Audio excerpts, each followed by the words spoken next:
so much to Eliza's Havoc. I am your host, Eliza, and today we have a very, very special treat. Now, for some of you guys, you have heard me being on K Dot show. Let me go ahead and introduce K Dot. Oh my Is gosh. this wonderful chocolate man here that's my brother from another mother, Thank you, as ma'am. I well appreciate you. as I Miss appreciate being Jasmine, who here. is my sister from another mister, and Hello. the the white chocolate that literally just has to be all put up in a bunch. Mr. Road Dog and my best friend, Marcel. Marcel, this is one of my best What up? friends. What I up? trust him with my life. Look here, y'all come for him, I'm coming for y'all. That's it. It's a wrap. Okay. Mm. So that being said, Let me get we're my gonna go drink. ahead and do our official introduction to this very, very special part of the show. Okay, here we go.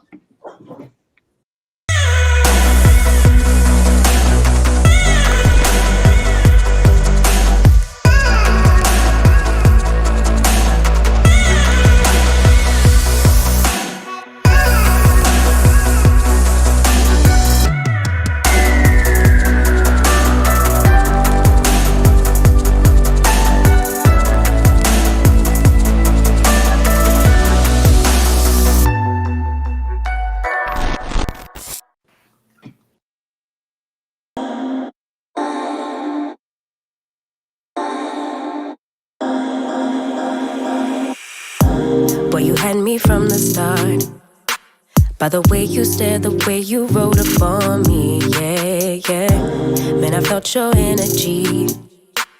Wasn't used to being loved and treated differently, yeah. But something went wrong, the signals got crossed, and now we're on completely different pages. Let's go where we were, where no one gets hurt. All right. So, first of all, tell me, what did you guys think of that new introduction? I love that. I like it. Nice. That's lit. Sorry, that's just a little side thing I've been working on. I'm so happy you guys like it. I feel like Erica Badu. I'm an artist and I am sensitive about my shit. So, with that being said, let's go ahead and get to the matter of our conversation today. So, ladies and gentlemen, the conversation that we are having today is one that is dear to my K Dot and anybody else who has been in a relationship, who has been in a marriage, and the shit either worked out great or the shit, let's keep it real, just didn't fucking work. Today we're gonna sit there and talk about why do women not get want to get married, as well as why do men not want to get married. Okay. Now, mhm. Now I just want to go ahead and let everybody know this is what we consider a safe space. You are more than welcome to sit there and have difference of opinion. Here, there will be no attacking because everybody's opinion is valid. You ain't got to agree with it, but somewhere in somebody's life, that shit's on point, the shit's accurate. You ain't got to like it, but at the end of the day, it is what it is. This is for those who can be able to take the information, let it sink in, and if you want your shit to work, heed our words. We only here to try to help you. So, with that being said, who wants to go ahead and start off? Mr. K Dot. You looking like you got something to say. Well, first of all, I want to say thank you for having me on the show. This wonderful show. I think it's my first time actually being on the show. It So is. I'm a fan of the show. I'm in the comment section, but I'm never actually on the show. So it's a pleasure. Thank you for having me on the show. I also want to give my condolences to Mark. He just said he just lost his mom. Oh my Um, Oh, gosh. Right now? sorry to yeah, hear that. Yeah, at 8:30. yeah, Oh my 8:30. God. Oh my goodness. I'm Mark, sorry, I, Mark. I'm so sorry. I know that might not mean a whole lot, but I truly am. I know what it feels like to lose a mother, and not only that, but in a lot of cases, the matriarch of your entire life. So know And that our prayers and love are with you and with her. absolutely, absolutely, and so condolence to you um, and your family. Um, is this a So are you asking me the question as far as why men don't get married? Yes, I am, Mr. K. Okay. Dot. Okay. Well, I am. Well, I'm a type of person that focuses on outcomes and statistics and facts and data. And from a lot of the men that I talk to, they're terrified of getting married because they feel like it's an insurance for women. Not only that, but in the statistics, 80% of women file for divorce, and it is scary. So I'm just saying. I'm just saying. 80% of women file for divorce. Only 20% of men file. So we are, and that's we are. I'm not trying to ruffle no feathers, ladies. I'm just saying. We not known as the quitters in the relationship. That's all I'm saying. So not only that, but it's I do believe some men are not financially well off to be married, or maybe even emotionally intelligent enough to be married, because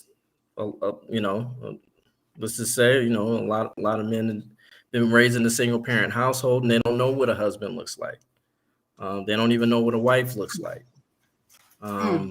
So that's also terrifying too. And a lot of people just want to play the field. And I honestly, to tell you the truth, from 18 to maybe 29, I wouldn't advise it.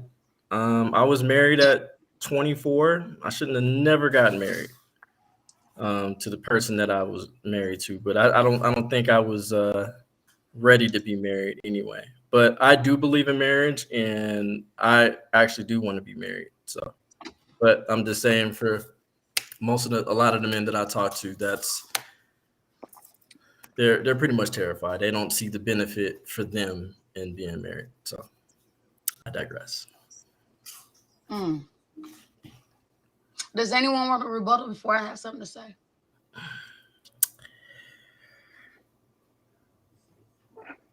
I just need to add, I like K-Dot's look on his face. Like, so afraid right now. I know. Don't be scared, K-Dot. Don't be scared. I believe you. I'm just saying, okay, so I hear what you're saying. Okay. I do. But at the end of the day, I also want to sit there and look at it from the female's point of view as well. Yeah.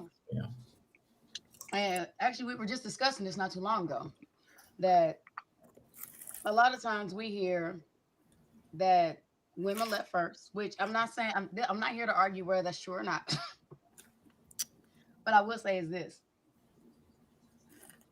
Women are it's widely known that women are emotional creatures, yes? Yes. So that's true. A woman is going to let you know that there is a problem. Okay? There is there's a disturbance in the force, so to speak. Okay. And when she's constantly letting the man know, hey, this is a problem. This is something that is bothering me. This is something that we need to address so that we can both be happy. Because right now, this is not only disturbing me, but it's disturbing my heart. It's disturbing my soul. It's disturbing me to a core, to the degree that I can't let it go. Okay. That should be a red flag, as in to say, okay, babe, what's going on if you continually bring this up? Here's the problem. There's a lot of people that call that nagging. That beautiful word that I'm probably going to sit there and have to look up the fucking definition to in a minute.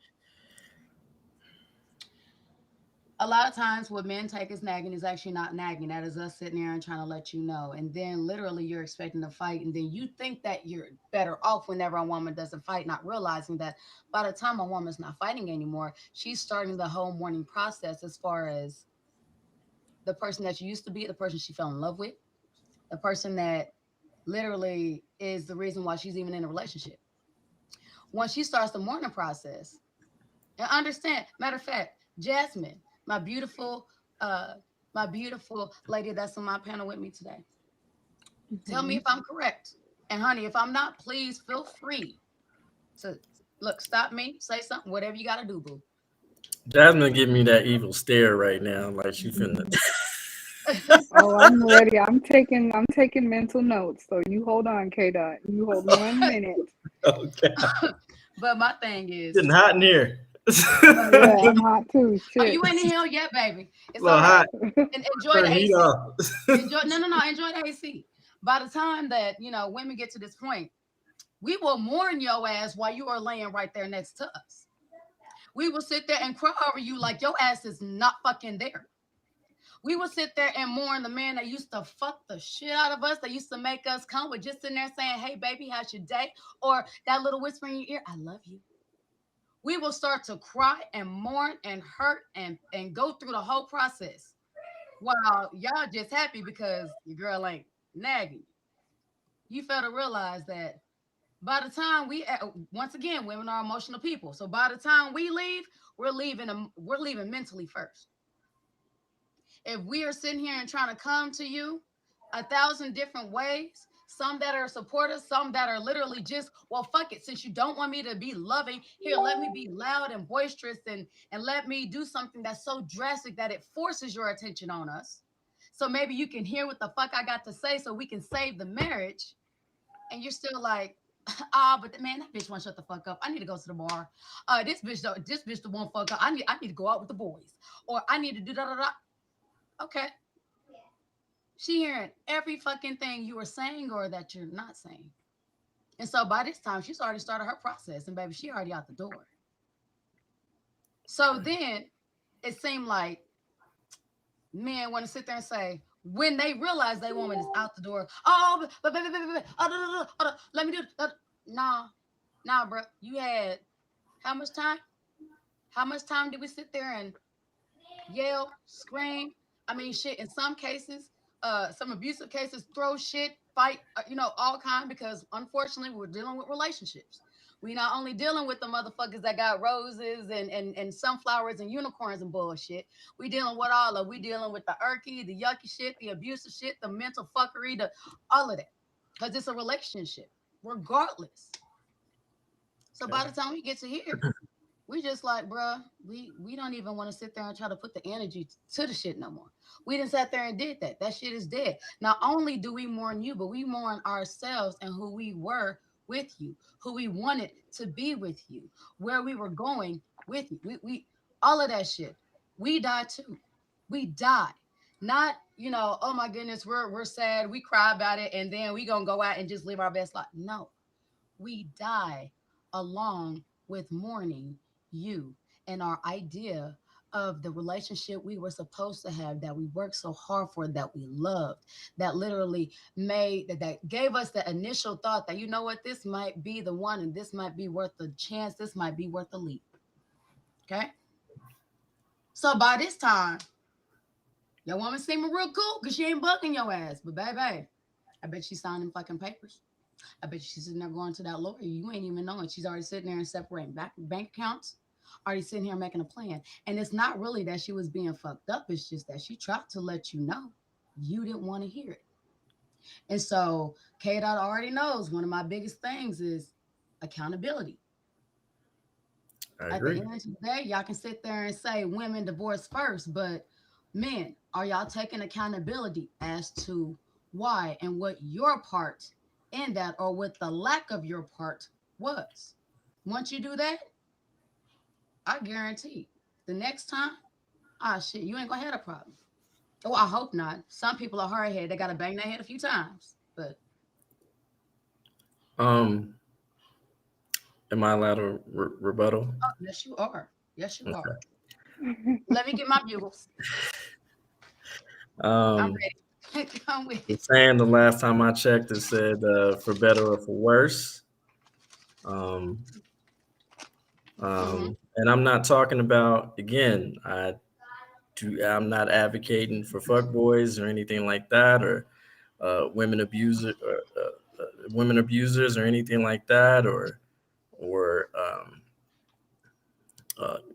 mental, emotional abuse. That's not what I'm saying. All I'm saying is that we are going to have some rough times, but marriage was solidified to be a covenant for a forever thing. This was supposed to be a forever thing. Okay, hold on. Stop. I gotta stop you right there, Kevin, because this Okay. is bothering me. K-Dot.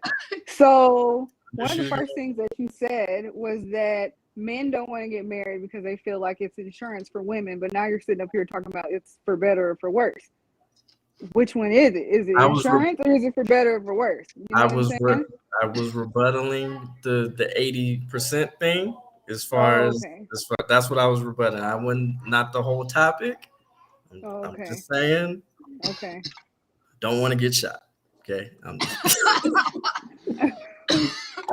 Excuse me. I come in peace. Okay. Okay, well, proceed. Go ahead. Carry on. Keep going. So let me clarify. I was speaking on the Please rebuttal of do. the 80%. That is factual, and you can actually look that up in the. You can Google it. You can research it. Okay, but what kind of insurance are men providing that they think that a woman is gonna get from them being married? Great, I mean, yeah, great when you question. marry me, look, me as a woman, when I marry, I'm marrying a man because that's like I should feel secure marrying my husband. You know, that's my man. I should feel secure. I should be ensured that he's gonna take care of me and my family. Okay. Now, what type of insurance are you talking about? Are you talking about life insurance? Are you talking about you're gonna cheat and then my woman's gonna kill me? So I you mean, know I'm what just I'm saying, saying? if Is you that for gotta life send that in the chat, insurance that's money? all I'm Like, what are you saying. talking about? We're gonna put Okay. that out So I will gladly answer that question. When it comes insurance, when they meant insurance for the woman, if you guys have So property you don't agree together, with this? huh? You said they. You said they. You're not representing men as a whole. You said I'm just they. speaking. Like, this is what I'm Okay. hearing. Okay. I agree. Okay. In a way, I do agree. Okay. Depending on the circumstances, especially if you Okay. own So property what together. type of insurance are you talking about? Okay, the Well, insurance that usually owning property comes after you get married, not before. no, well, Usually. But anyway, go ahead, carry on. So insurance, what kind of insurance are we talking about? Life insurance, medical insurance, dental insurance? I'm not What kind of I'm not insurance are you talking. talking about? I'm not talking about that insurance.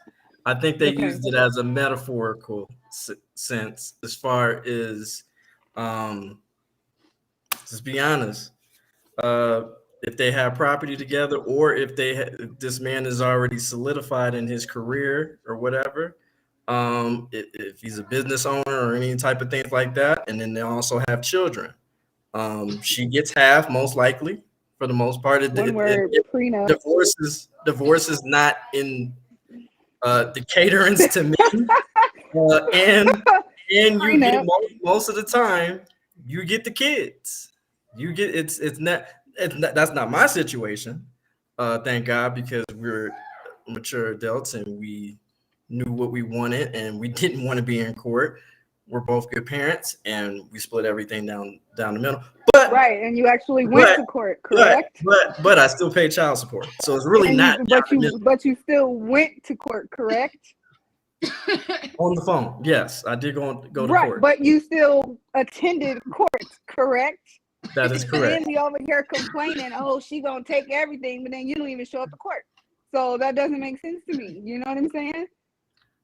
If you're already solidified and established, which 9 times out of 10 men don't have their shit together when we meet them. They want us to build a bear, build a man. You know what I'm saying? Then what insurance are you offering for marriage? Because I've had like 5 niggas propose to me, and I be like, The insurance is you get, because I'm solidified.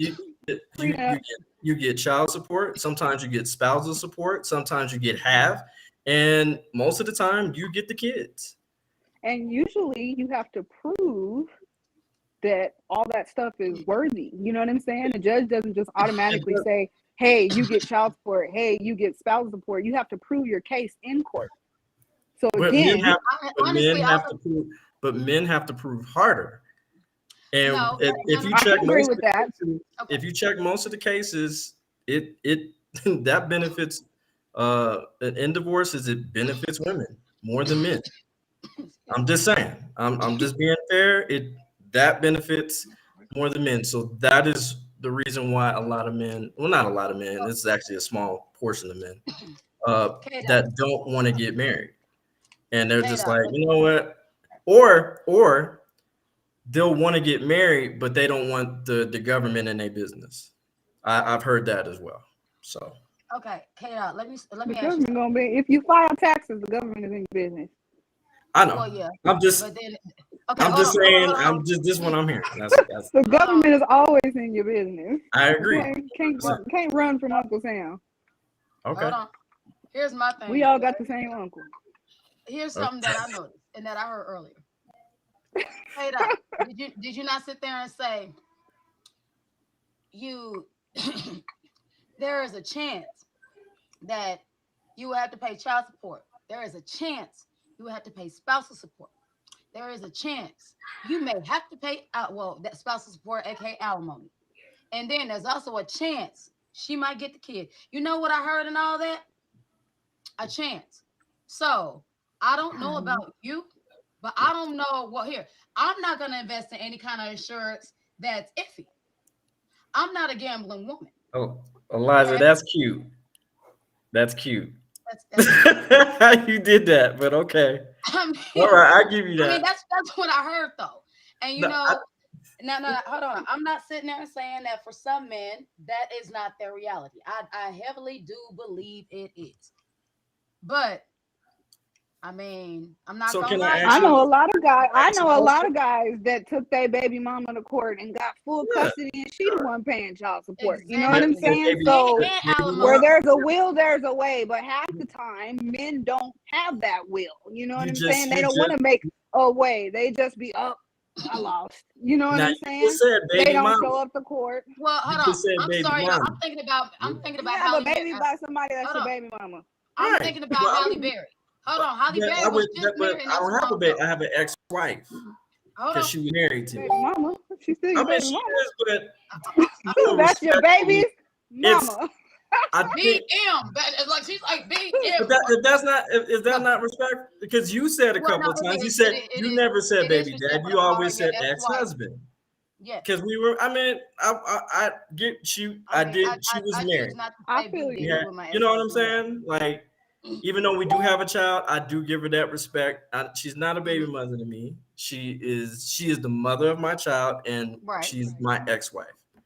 Okay. So okay, you know what? I mean, I can be petty like that, but I mean, thank you so much for not being. no, but I'm being respectful. You know what I'm saying? Like, all right, I'll respect that. because you earned. I'm just saying she earned that Hold on, at that time. I guess. Road Dog, if you would be so kind as to go ahead and give us a moment so we can go ahead and do a little bit of digression real quick and go ahead and tend to the comments for us real quick, please. I guess for some reason on my main channel, it's not showing that we're live on my main channel. It may now. Yeah, I was over there and I didn't see any comments over there. And we live on my channel too. We live over here on my channel. Well, I see a comment that says men cannot compete with the state. All I hear is government forced child support, alimony, etc. That is not true. I don't agree with that at all. Like I said, I know a lot of men that have custody of their children and the mother of their children is paying child support. So I'm gonna go ahead and throw it out there. Compete, but hold on. You can't compete where you don't compare. So I'm gonna go ahead and I'm gonna piggyback off what she said. Actually, those of you all who know my husband, X-Out1, we are one of those families that his ex-old lady, hey, whenever they divorce, he got everything. He got the kids, got the house, got the car, got everything. I've been raising my little bonus children's since they was what? 4, 5? They've been my babies. So, I mean, she's not lying, and I'm a living proof. If y'all want to, y'all can sit there and question X out as soon as y'all see him. Well, I mean, I'm a living proof of I spent 10 grand on my wedding. Oh, he did too. But and again, even though we, I guess, quote unquote, split everything down the middle as far as everything, I still pay child support. She does not. But Caden is living with me. Right. You so, have custody of little man too, right? Where's the fair deal? Do the courts know that Caden is living with you? Does the courts know that yeah. Have you told the courts that he's living with you majority of the time? Or does your child support need to be modified? I don't mind paying child support. It is what it is. I'm a right. provider. Well, clearly you do mind because you're talking about it. So no, I'm saying, do the courts know? Do the courts know that you have full custody, that you have your son all the time? Because if you have full custody, then you shouldn't be paying child support. Point blank. Period. Well, it's a little different when it comes to marriage because we also, okay, for instance, we also stated that, you know, me and Rena agreed that I wouldn't pay child support because I am a good father and I do take care of my son very well. Jasmine, you are a witness to that. But the courts didn't give a shit and was just like, you're paying child support. So now, was he living with you full time at the time when that decision was made? At the time when this decision was made, no. Exactly. Okay. I rest my case. Well, let me go ahead and put it like this. You know what? We have heard it was half and half. Hold on, ladies and gentlemen. We have heard from two amazing people on this panel, but there are also two just as amazing people that we have not heard from. Yes. So, Mr. Simply Marcel, can I go ahead and get your viewpoint? I'm trying to wait on my drinks to kick in. Oh my gosh. I mean, we are prepared. Yes. Oh. Yes. Okay. I got water. But I will say that I say it's hot here. My AC is on. It's all good. We're good. We are prepared. Hot here. But at the end of the day, I'm gonna just say I'm speaking from both sides because I consider myself to be bisexual. I'm afraid to reproduce, and that's one reason why. I don't like the child support thing. I don't like the custody thing. I don't like having to prove yourself that you're worthy to take care of a child, X, Y, Z. So just to be real, people forget that women are set up to be appreciating assets. No matter how you look at it, what I'm saying, you got to follow me. Women are made to be, women are set up to be able to leave a relationship, rebound, go right back to their life. And most men forget that. They don't understand that most men are set up to be able to fall and restart, where women pick up where they left off, where they entered the relationship and keep moving and grow themselves. And most men forget to acknowledge that. So when you leave that relationship and you say, oh, she got me for child support, she got custody of the kids and all that, that's what I'm talking about. She is in a position to grow. If you're not putting yourself in that position to also grow, you're going to fall right within the court system and they're going to deem you as an unfit father, X, Y, Z. So I understand what Jasmine's saying as far as some men take note of that and they proceed accordingly. Most men, they just be like, oh, well, she going to get everything, so I ain't even going to fight for it. Mm-hmm. Get your shit together. Like you see so many men around. Now, I'm in Atlanta. I don't know where everybody else is, but I see a whole different atmosphere than most people because you look at all these dudes out here, they running the streets, they doing everything else. Yeah, the courts ain't gonna side with you. You ain't got no legit job. You don't have a bank account. You don't have a legit place. You stand with some female. You don't even have a permanent residence. So how's the court gonna deem you fit? Now, if the thing was flip side to where you actually had a place, you had a decent job, you have reliable transportation, you can prove all this to the court, how you gonna lose when pretty much she with you and gotta restart her life? Now, I ain't saying to be biased towards that and use it as your advantage, but you gotta understand how the stuff go. Now let's be real. Price of pussy went up. You got all these men out here willing to pay for anything, especially in Atlanta. Now, how many people or how many women are paying for dick? How often are you taking her out to eat? Hey, I know a few, but I mean, they do, but I'm saying how often, like the ratio. They do got a thing called rent a gent. Right. So Rent a gent, but I'm saying like how many times you go to the gas station and somebody be like, yo, let me take you out to eat, I'm gonna pay. Females don't do that. Exactly. There was an old saying, a bitch can get executive boss bays do. Okay, go to Quick Trip right now and see what the ratio is that you see in the parking lot. I'm sorry? Go to Quick Trip right now and see who's offering what in the parking lot. Women are not approaching men. Men are approaching women. You said women are not approaching men? Not for real, not like that. No, They not like, yo, blue shirt, yo, blue shirt. Let me take you out to eat. Let me get your hair done. Let me go get you a haircut. They don't do that. So you got to think of the same way in a relationship. No, I agree. Somebody's always on the other side of the street looking for what you got. But here's the thing: the men that you were talking about, as far as the ones that you just labeled, those are only 16%.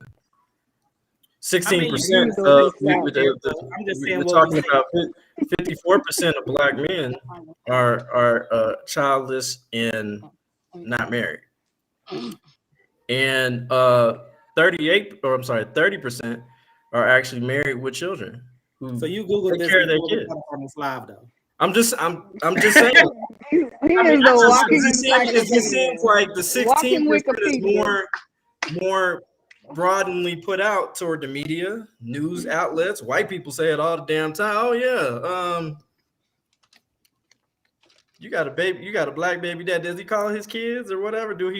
We get that all the time. And the thing is, I'm sorry, it's disgusting. It's only a small percentage of men, but we get looped in that. You know, matter of fact, there was a question on Facebook not too long ago, and some lady, I forgot who it was, he said, when's the last time y'all called y'all kids, man?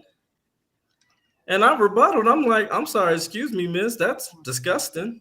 My son's right in the next room. A lot, and then men just started pointing. Yeah, we sitting right. I'm at the movies with my kid right now. I speak to my kid every single day. You know what I'm saying? So it was just like, well, hold on. Ain't all of us ain't shit. But the thing is, the problem is when women say men ain't shit. No, ma'am, you haven't dated every single man. No, the men that you deal with ain't shit. So that's the accountability that you have to take. Just the same accountability for the woman or wife or whoever. I now that I think probably at the time wasn't the best choice, but I have to take accountability that I chose that woman or each and every woman that I've dated. We as men, we just have to deal with it because we're men. And you got to shut the fuck up and deal with it. Let me ask you a question. You always throwing out these stats. When did you When did you participate in these polls that you be coming up with all these statistics? Did somebody call you up and say, "Dear Mr. Black Man, when did you fill this out?" I didn't participate in the polls, but I'll tell you where to go to look at it. So how are these polls accurate though? How are these polls very accurate? much Because who are they talking to? They might have talked to 10 people and then said 54% of blah blah blah blah blah. You know what I'm saying? I'm trying to answer your question. Okay. You can go to Black Democrat. Can I speak? Go ahead. I'm letting you speak. Okay. You can go to blackdemographics.com, where the studies are done by Black people, for Black people. What was it? For like FUBU, for us, by us.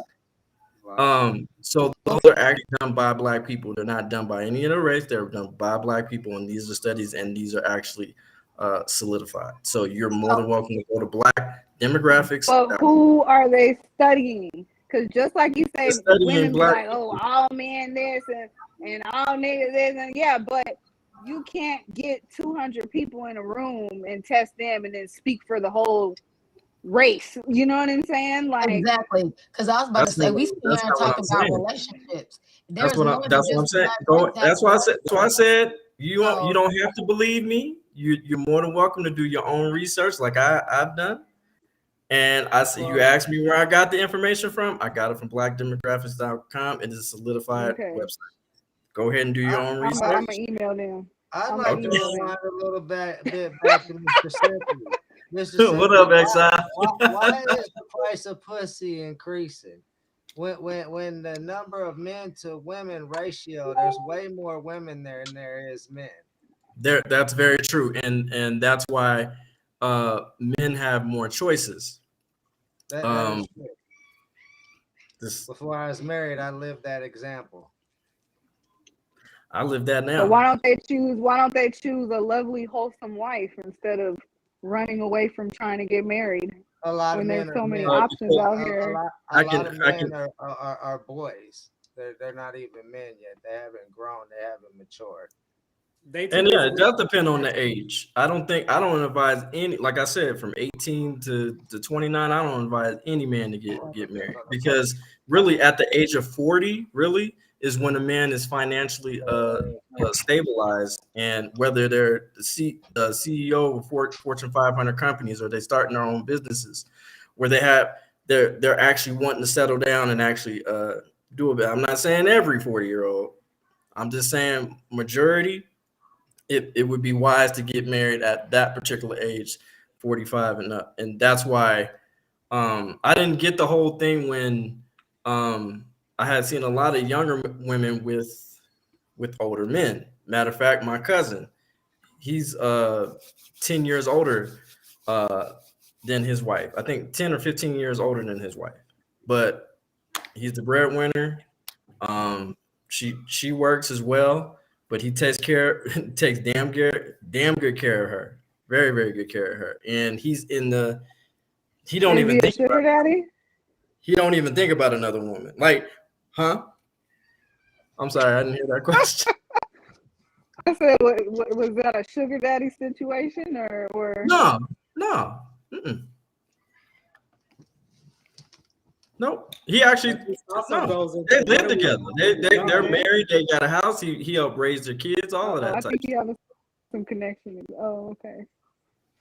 No, you're good. So it wasn't a sugar daddy situation. But you about to be 60, 40, 50, 60, chasing kids and all that. So where does that leave that in there? Yeah. I didn't say that you have to. I'm talking about that's when the norm as far as men are financially more financially stable to take care, because you got to have money to take care of a family. That's just not cheap. Education needs to be trickled down to the younger generation, and that's where it starts. Mm-hmm. Well, okay. You're saying at the age of 40, so that means that we need to start bringing that age back down, because who's gonna wait till 40? Like, think about it like this. Most men talk down on women who got multiple kids or multiple baby daddies. They done tried, got pregnant once or twice, 3 times or whatever in the process. There's a big gap between, let's be real, women having kids at 17, 18, lower, but I'm just going to acknowledge 17, 18. 17, 18 to 40. That's a big gap. That is a big gap. I'm talking about, but I'm not talking about for women. I'm talking about for men. Same thing. No. You fucking at 17, 18, you gonna have a slip up here and there. You got multiple baby mamas at that point, and you pretty much are looked at as a man who got multiple kids, to where all of her friends are saying, run. He got all these baby mamas, and let's be real, baby mamas don't always get along with each other. That's true. Drama. That's true. We ain't lying about that. 3 baby mamas. I got jealous friends because you got your life together now versus back then. Mm-hmm. I agree with you. I agree with you on that particular part. But what I'm saying is that it's more beneficial for a woman in her 20s to possibly get married, is because of the the geriatrical pregnancy rate is 35. to where that you can be at risk. Not to say that you can't have can't have children at 35. 35 and up is just more of a risk, a health risk, especially for Black women. And it would be wiser to have children in your 20s, being married. And that's why I'm saying we're a lot. I think I heard a podcast. I think it was like, I think 8 at the Table or something like that. And there was a Hispanic male, and he was asked, and this was his opinion. What is the difference between a Black woman and a Hispanic woman getting raised as far as when it comes to relationship? And he said, well, Hispanic women are raised to be wives, to their mother is to teach them how to be a wife, where black females are raised to be strong, independent, and possibly not do for self, just in case you don't have a man for you. And so, and a lot of the reasons is because they're raised in single parent households. Yes, unfortunately. But can I in some speak cases. on that real quick? Yes, ma'am. I want to speak on that real quick. Because I hear this so often, and I feel like Right. I need to break it That's down. stupid. Well, not just that, as to why. Actually, because I think there is a whole lot of misconstrued. There's a whole lot of information that's misunderstood and misconstrued. Okay, so I just want to sit there and explain something. A lot of times, the reason that Black women are raised like this. Now, I'm not saying that this does not work in other BIPOC, uh, uh, uh, other BIPOC communities. Okay, but the main reason that it was done this way with women, especially Black women, is because you guys have to sit there and remember. And I'm saying you guys because we are not the part of the generation where they're trying to whitewash everything. We actually remember some of the history. Okay, so whenever there were men that were being lynched by clans, whenever your brother, your elder men, your fathers, your grandfathers were having to deal with the clan and being lynched and being hung, it was still a Black woman's responsibility to hold the family together and keep it going. Because at the ends of the day, that was the main reason why they sat there and they went after our men as strongly as they went after our men, was because the men was the head of household. Okay, the man was the one that was the breadwinner. The men were the ones that were the protectors. And think about it: if you sit there and take out that aspect, take out the breadwinner, take out the protector, take out the shield, you know, then what their mentality was is that now they're left defenseless. Okay, and so we had to buck up because, I mean, shit, there was nobody there to do it, and it wasn't because they left. It's okay. It's okay. It's okay, baby. It's okay. It wasn't because they left or they chose to. It was because they were taken from us. And so that's why we had to learn and be taught to, even though it hurts, not to cry about it. Because we can sit there and spend a few moments, a couple hours sitting there crying about it. But after that, we got to sit there and go ahead and keep it moving. Because guess what? That's what they're looking for. These men are looking to take our homes, are looking to take our land, are looking to sit there and take our daughters and our wives and sit there and do whatever they want to do with them now. So we have to find a way to continue to protect ourselves, especially if we have young boys and young men. I mean, I don't want to sit there and try to make this a racial thing, but unfortunately, some of the conditioning is based off of, racial trauma, and that's a lot of reason why we have the mentality of we have to get it done. Now, for a lot of Black women, and I said this before and I'm gonna say it again. Yes, a lot of us are strong, okay? In some people's eyes, too strong. But at the end of the day, we don't have a problem submitting whenever we find somebody we're submitting to. Understand, we're not just gonna submit to any old thing because it comes around, bangs on his chest, and sits there and says submit. Absolutely. I agree. So if you all want to have a submissive woman, if you all want to sit there and have a woman that is in her femininity, if you guys want to have a woman that can make you feel as loved as you want them to feel, You know, y'all got to show that. And I know a lot of men, they're like, well, you know what? Hey, if I'm sitting there and doing this and da da da da, you know, what do you bring to the table? First of all, I'm gonna go ahead and put it out like this. I'm not gonna compete with you. I'm not. I refuse to. At the end of the day, as a woman, I know my role. I know my role as a submissive woman. I also know my role as a very dominant woman. Okay. With that being said, I'm not going to compete with you. What we're supposed to bring to the table is not the same. Therefore, I'm not going to compete and try to be in a place where, you know, I'm bringing the same shit you're bringing. That's not my job. My job as a wife is to sit there and be an advisor to, you know, to the head of household. If something isn't going right, sitting there saying, baby, I don't think you should go outside. Baby, you know what, baby? I understand they sitting there talking shit. I understand they doing this. I understand they baiting you. But baby, I need you to focus on me. Right now, this is about us. And right now, this is for the safety of our family. They are not worth it. I'm gonna need you to leave that alone. Okay. I know they sitting there and they fucking with your ego, baby. But look, I need you to be over here with me. That's what my job is. My job is not to sit there and be like, oh, well, you know what? I bring this and this and this and this, and you bring this and this and this. Okay, cool. Well, you know, let's have a pissing contest, honey. That's not my job. You want one of them? Please go find one of them. Look, stampeding pussy all over the place. Please go find one of them. Okay. Can I? Even the dog agreed. I agree with you. As far as the table, absolutely, you shouldn't be bringing the same thing that I'm bringing to the table because I'm a man and you're a woman and we're different. I don't need you to provide. I don't need your protection. What I do need is your inspiration.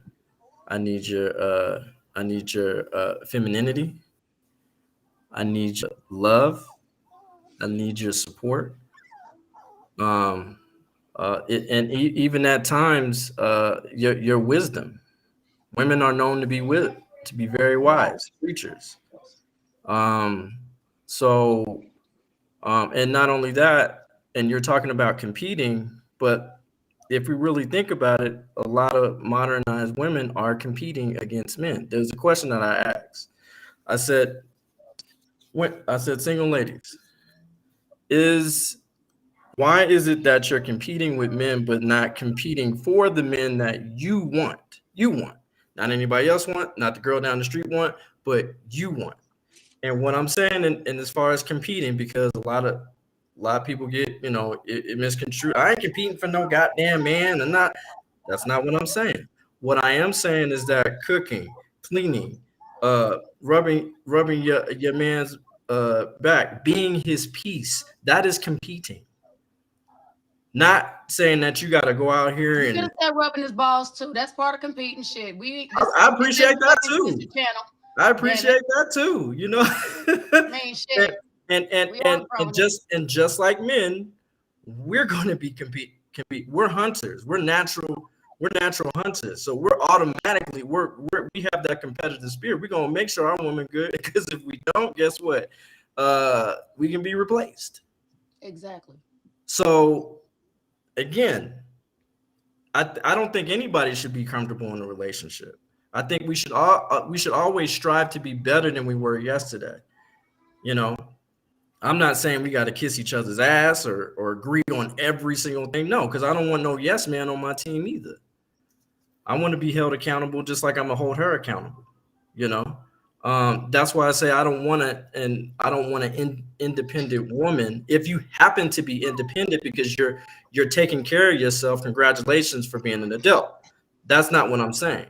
What I am saying is I would love an interdependent woman that thinks about the relationship and feeds the relationship, just like I'm feeding the relationship equally. And like you said, Jasmine, equally yoked. We're both given to the relationship. We're not one's taking all. And I don't believe in happy wife, happy life. I do believe in happy spouse, happy spouse. That's what I do believe in. Because I do believe it doesn't matter if I'm happy and you're not happy, it's not gonna work. If you're happy and I'm not happy, it's gonna be some friction. It's not gonna work, especially if it's for a long term. So what I'm saying is that let's feed each other as far as the relationship and grow together and build together with that. But let's not forget our duties as far as, because a husband has duties, not a title. A wife has duties, not a title. So I will digress.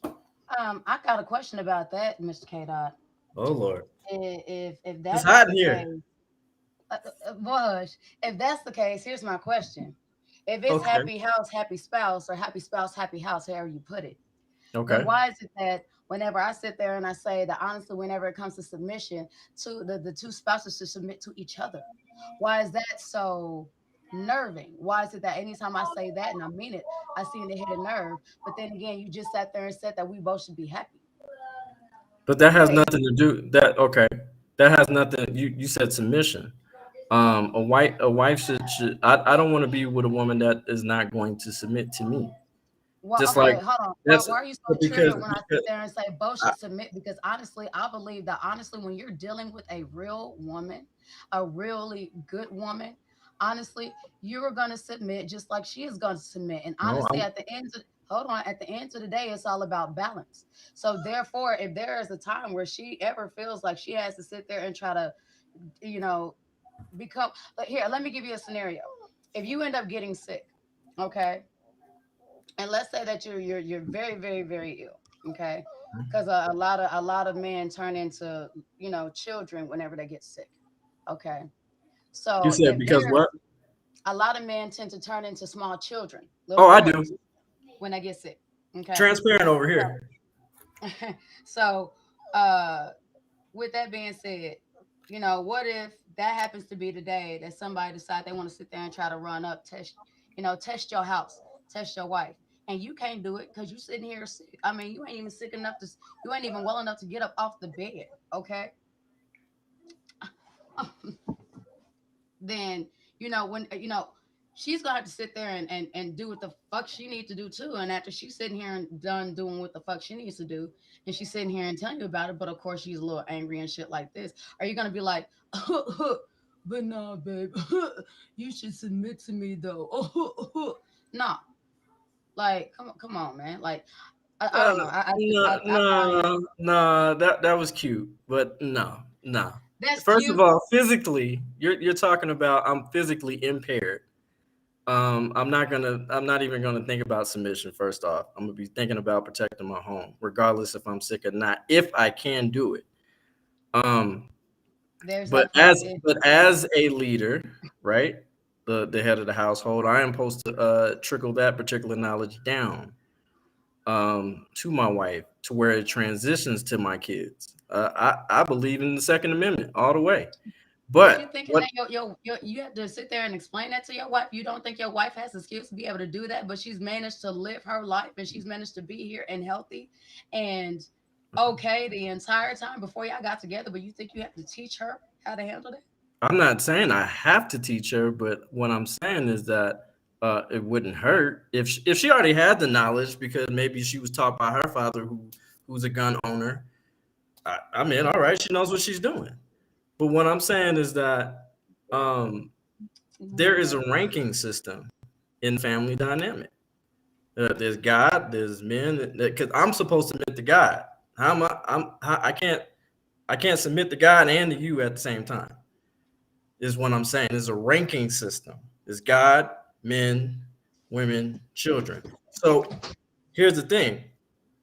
What I'm saying is that if a robber comes to my house, and I'm talking about I'm in perfect health, okay, I don't want my woman beside me. I want my woman to go get the kids and get the fuck out of the house. Let me take care of it. That's my job. If that means my life, then that just means my life. Because that's what Okay, I was put on this earth to do, is to protect. And what okay. I'm So saying is that, have you and hold what on? I'm saying is, and Have you what considered what she wants in that scenario? I'm sorry, Have you ever considered what she wants in the scenario? we would have I that mean, conversation. We would have that conversation, and if she doesn't agree with the ranking system, then I'm not the one for her, and that's okay. well, see, it's not even a ranking system. It's a matter of protection because, okay. I mean, honestly, at the end of the day, That's like asking God to submit to me. Like, that doesn't make any sense. Like that. Like, no, I don't. that, that, We not. No, I submit to God, and that's That's the person that I'm submitting. That's a ranking system. He's at the top at Okay, but everything. here's He's my the head thing. at everything. He's the Yes, Lord of you're Lords, King saying of Kings, all that type. I'm not really that religious, but what I'm saying is, yes, ma'am. What I'm saying is this. Okay. You're sitting there saying that you guys will have this conversation, and you say if she doesn't agree with the ranking system, and let me not say that. Let me say if she just doesn't agree with that due to whatever trauma or memory or experience that she has had prior, you're gonna instantly sit there and say that you would no longer be interested, but she's sitting here hitting everything else on the Well, it nail. depends. If we're dating,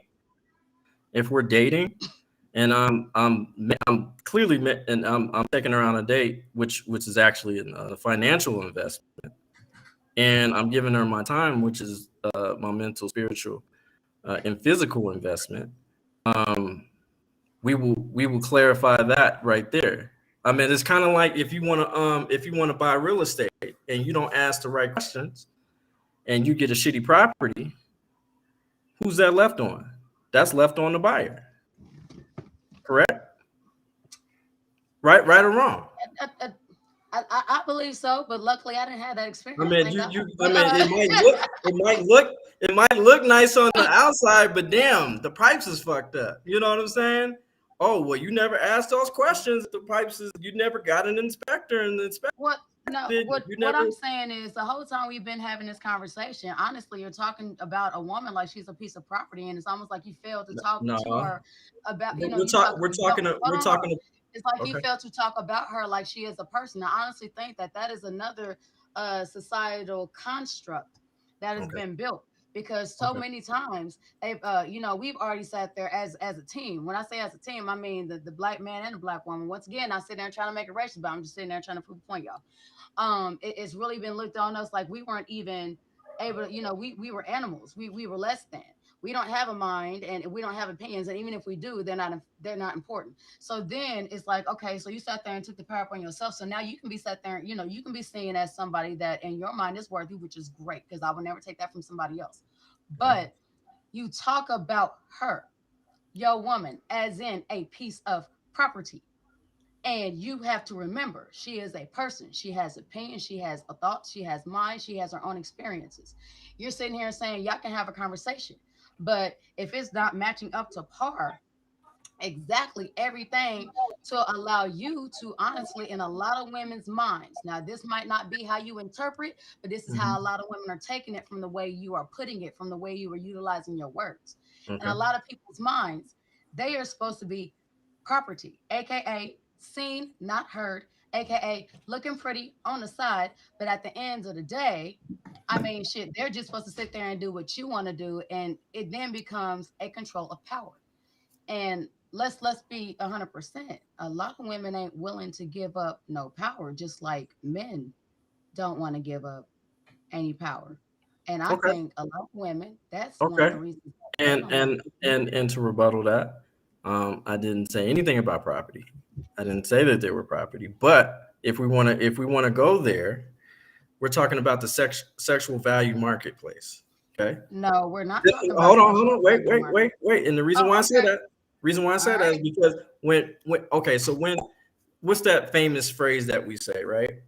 When we're with somebody and we finally not dating we actually in a relationship. Oh, I'm off the market. Right?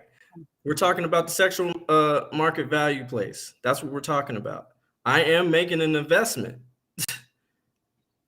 in you, just like I'm sure you would be making an investment in me. That's why a date is just an interview to get to know each other. Honestly, you're not making an investment on me. You're trying to make an investment on my pussy. And if that's the case, that's something kind of all the way different. No, that is not true. That is not true. What I'm saying is that at an investment or whatever, let's just get that scenario. I also have the choice to walk away, just like you also have the choice to walk away. Right. No, I don't like you any less. I don't, it's just we don't agree on. That's totally fine. But I'm allowed to walk away. So if I feel like my ideologies and and your ideologies don't match up or in line, okay, we're grown people. We're free Americans. We're free to go about and be with somebody who does match with our alignments. Is just that I won't deal with you. Simple as that. I'm allowed to walk away, and so are you. So if you don't agree, I don't like this deal. I don't like it. Okay, cool. God bless you, and I wish you nothing but the best. And we part ways. That's it. We're grown people. We're allowed to do that. We have freedom of choice. That's all I'm saying. But I want to be very clear. Even though my ideologies are straightforward and direct, doesn't mean that I get to neglect my duties as putting forth effort as being a husband. Doesn't mean that I get to be lazy and she gets to do her she gets to cook, clean, and I just sit on my ass all day and not work. And no, it doesn't work that way. You have to bring something to the table, just like she's bringing to the table. And I would hope both things are not. I don't want her to bring any of my duties to the table because I already have those qualities already. I was raised by a husband who's currently married 35 years, my father. My mother worked. She chose to work a job, but she did not allow her job to oversee her wifely duties and her duties as a mother. We came first. So I digress. I love the fact, and after this, I want either Jasmine or simply Marcel to go ahead. This is a dope conversation, by the way. This is a dope conversation. Hold on. Here's the thing I wanted to say. I love the fact that your parents are still going strong, and I think that's beautiful. Mm-hmm. But I want to say this. Not every relationship is like that. And whenever you're sitting here and trying to find a partner, you also have to sit there and do some research on where they came from. And even if their parents are still married, happily married, sitting there and pushing 30, 40 years, their entire experience could have been completely and totally different. And honestly, that lady could sit there and give you the same argument. Because I wasn't raised by a wife, but actually I kind of was. I was one of those that my upbringing was very much, it took a village to raise a child. So I didn't just have one mom. I had moms all over the neighborhood. I had dads all over the neighborhood to make sure that I got both of those, not just one dynamic, but I actually had a fuller view. I got family that's Italian. I got family that's white. I got family that's Mexican, Indonesian. I got family all over the place. And I promise you ever meet any of them, they'll sit there and tell you they're my family. And you try to sit there and challenge them, you're going to get hands. But at the end of the day, not everybody had that same experience. Therefore, not everybody's going to have that same type of ideology. Even if they did have that experience, that's still not saying that they're going to have that type of ideology. Does that make sense? I mean, I often hear you talking about your parents. And once again, I think it's beautiful. Nowadays, shit, that's a treasure nowadays. But we also all grown folks in here. We ain't part of that damn younger generation. You feel me? Like, we all understand that, okay, so we're going to have to sit there and do some give and take. But even in the give and take, and I'm only making an assumption, I'm pretty sure your dad didn't sit there and go to your mom and be like, hey, I want this, this, this, and this, and this, and this. And if you don't give me this, hey, it's cool, on to the next. I'm pretty sure they didn't do that. I'm pretty sure they sat there and they may have had many conversations, and then certain things came up. And as certain things came up, and a lot of times things are not verbally spoken, but body language is another form of communication. Having a mental understanding is another form of communication. I'm pretty sure they were able to communicate in that way. Because a lot of times, if you already coming up here saying, okay, so I need you to do this, this, this, and this, and this, you don't realize it, but you're leaving a whole lot open for the shit that you weren't thinking of because you were only thinking of this amount of shit. Does that make sense? No. What I hear is feelings. I don't hear outcomes. What I'm saying is that you said this is a different generation, correct? Yes. Okay. So why would I'm gonna follow the generation that, well, not maybe not. Well, actually, it was kind of the generation that what was it, the Gen X, the Generation X, which crack era, all that type shit. Yeah, the saying. Road dog. They made it out. Actually, you should have seen my again. face when I heard him say he disagreed with you. Look, I are you gonna dig his hole, or do you want to give him the shovel? That's all I want to know. I've already got a I'm prepared to take the shovel. I'm prepared to take the shovel. What I'm saying is that as my parents, yes, we are in a different generation. I understand that, but that's why I really get with people. If I'm marriage minded, right, and that's what I clearly am. I actually do want to be married. But I don't try not to hang with too many single people, especially, boys that are not necessary. Maybe some of my friends who are not marriage minded, going to the club and just getting them one night stands and blah, blah, blah, blah. I'm not really on that. You know what I'm saying? I'm really getting what I'm doing right now is getting my bread, getting my paper, making sure, I got my own business as far as DJing and making sure and starting another business here pretty soon, and got my 9 to 5, and my goal is my son, is making sure that he's taken care of.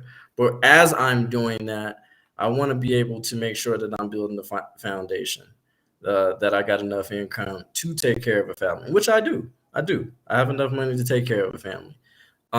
So I'm not going to be wasting my time going to a club in temporary situations. And I'm not saying that you can never find a wife at the club, but it's kind of rare. I think pretty much everybody knows what you know what I'm saying, for the most part. Look. I'm not saying that you can't. I'm just saying it's once again, he's saying this, y'all, to a married ex-stripper. But please continue. No, I didn't say just. I'm saying the club. I'm just, the man just has using a an wife example. from the club, and I'm every bit of a wife. But please continue. I understand, but I'm talking about, hell, you can meet your wife at the grocery store. You know what I'm saying? Mm-hmm. You can meet her at a bookstore, or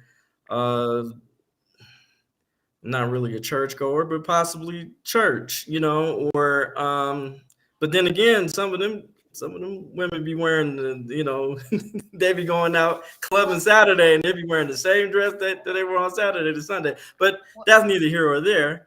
But what I am saying is that I try to do what works. That's why I go with numbers and try to. That's why I ask the important questions that I want in a wife. Are you fit to be a wife? Are you that's and I want you to ask me those questions. Are you fit to be a husband? And I can label the reasons why I am from X, Y, and Z. Those are the important questions that that need to be answered. But not only that, but it needs to be more forthgiving as far as, okay, enough of that. This is what I'm willing to give to you as your significant other, and I'm gonna give you X, Y, and Z. And then I'm over it. Let me jump in. Okay. Look, because I'm about to say something different. Like, go ahead, Jasmine. So first of all, I want to address the fact that said that a lot of people, Black women, aren't getting married because they're raised in a single parent household. I do not necessarily agree with that, because my mom was raised in a 2-parent household, and she ended up being a single parent. And so I was raised in a single parent household. However, my mom still taught me the values of the roles of a woman. You know what I'm saying? She still taught me that men take out the trash, men service your car, you cook, you clean, you know what I'm saying? She taught me the morals and values of a traditional household. And so for the younger generation, I would say that they're not raised the same. And so back in the day, way back in the day when my grandma was little, you know, people were getting married at 14 years old. Okay. You have a young black man getting married at 15, but when he was getting married at 15, he also had a house. You know what I'm saying? He was going to work every day. The woman was taking care of the household.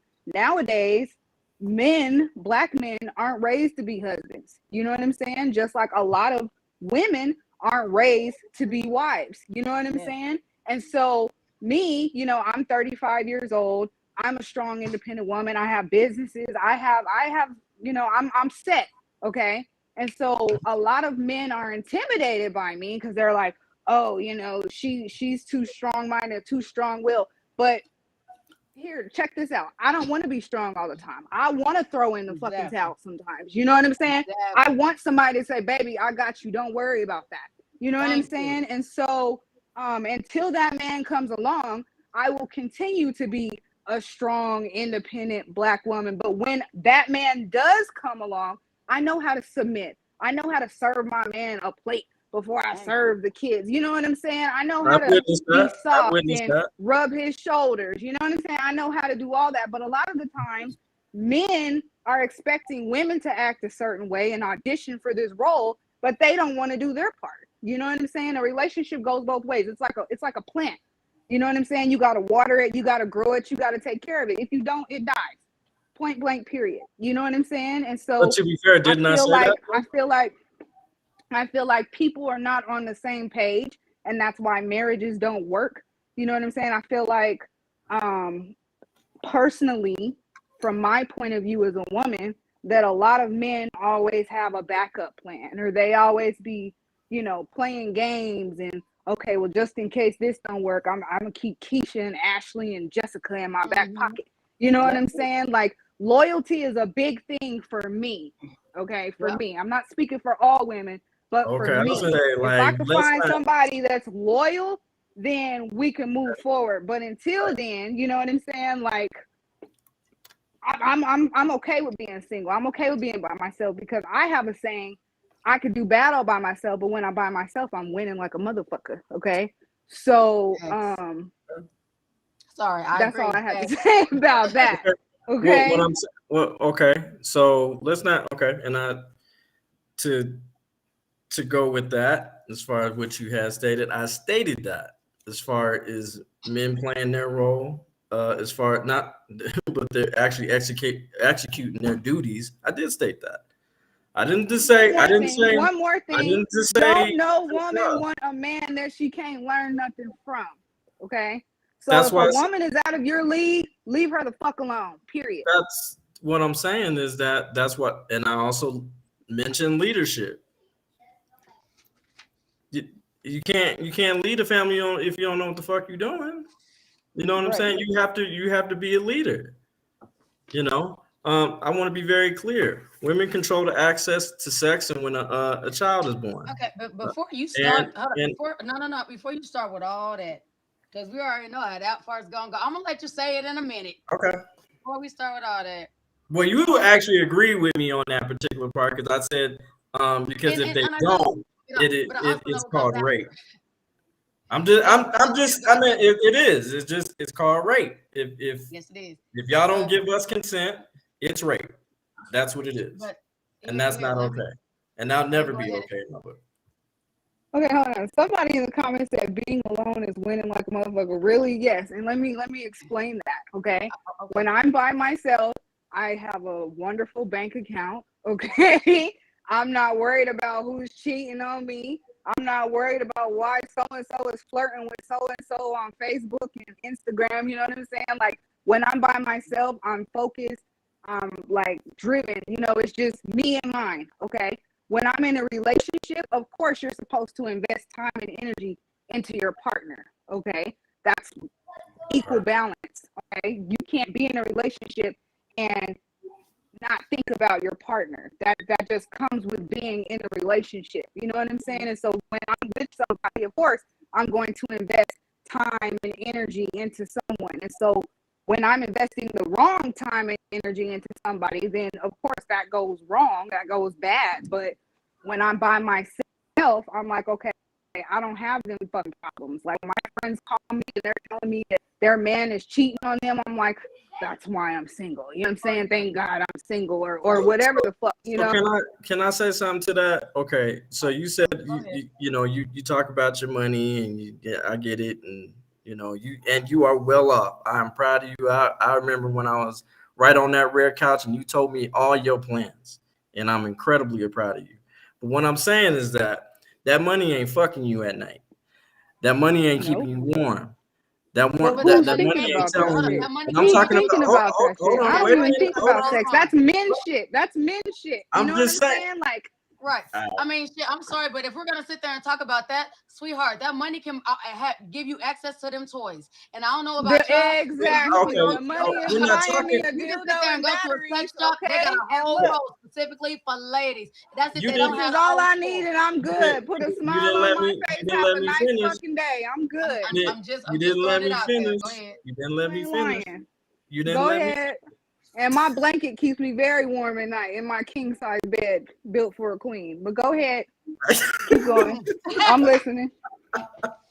I'm listening. Yeah. All right. What I'm saying is that, yes, you can get a toy, but is that toy going to protect you? No. Is that toy going? Can you build? I got a Mickey Mouse couture. I have a security system. I'm getting cut off again. This is what I'm talking about. You know what I'm talking about? Fellas, y'all see this, right? I thought I had the floor. Y'all see this, right? Go ahead. Go ahead. At the end of the day, for me, when he comes along, he says, baby, I got you. Look, I'm going to let him get all of this. You know what I'm saying? He go, hey, baby, you got a gun? I got 5 guns. Cool, bet. You know what I'm saying? Like, let's go to the shooting range. Okay, cool. I got you. You know what I'm saying? Like, I know how to be equally yoked to my partner. Some people don't know that. And I want to be clear. Like, I am a witness to that. You are a great woman when you're in a relationship. Right. Thank you. Appreciate it. But you also know that I'm also a great man in a relationship because we. Oh, yes, you are. I know that. I witnessed that as well. And again, I'm talking about for good men. I don't know. Look, I don't. I'm on y'all side on this. I promise you, I'm on y'all side because me and Eliza, we're gonna be doing another show on that, fuck boys and stuff like that, and holding them accountable and stop making good men like me look bad.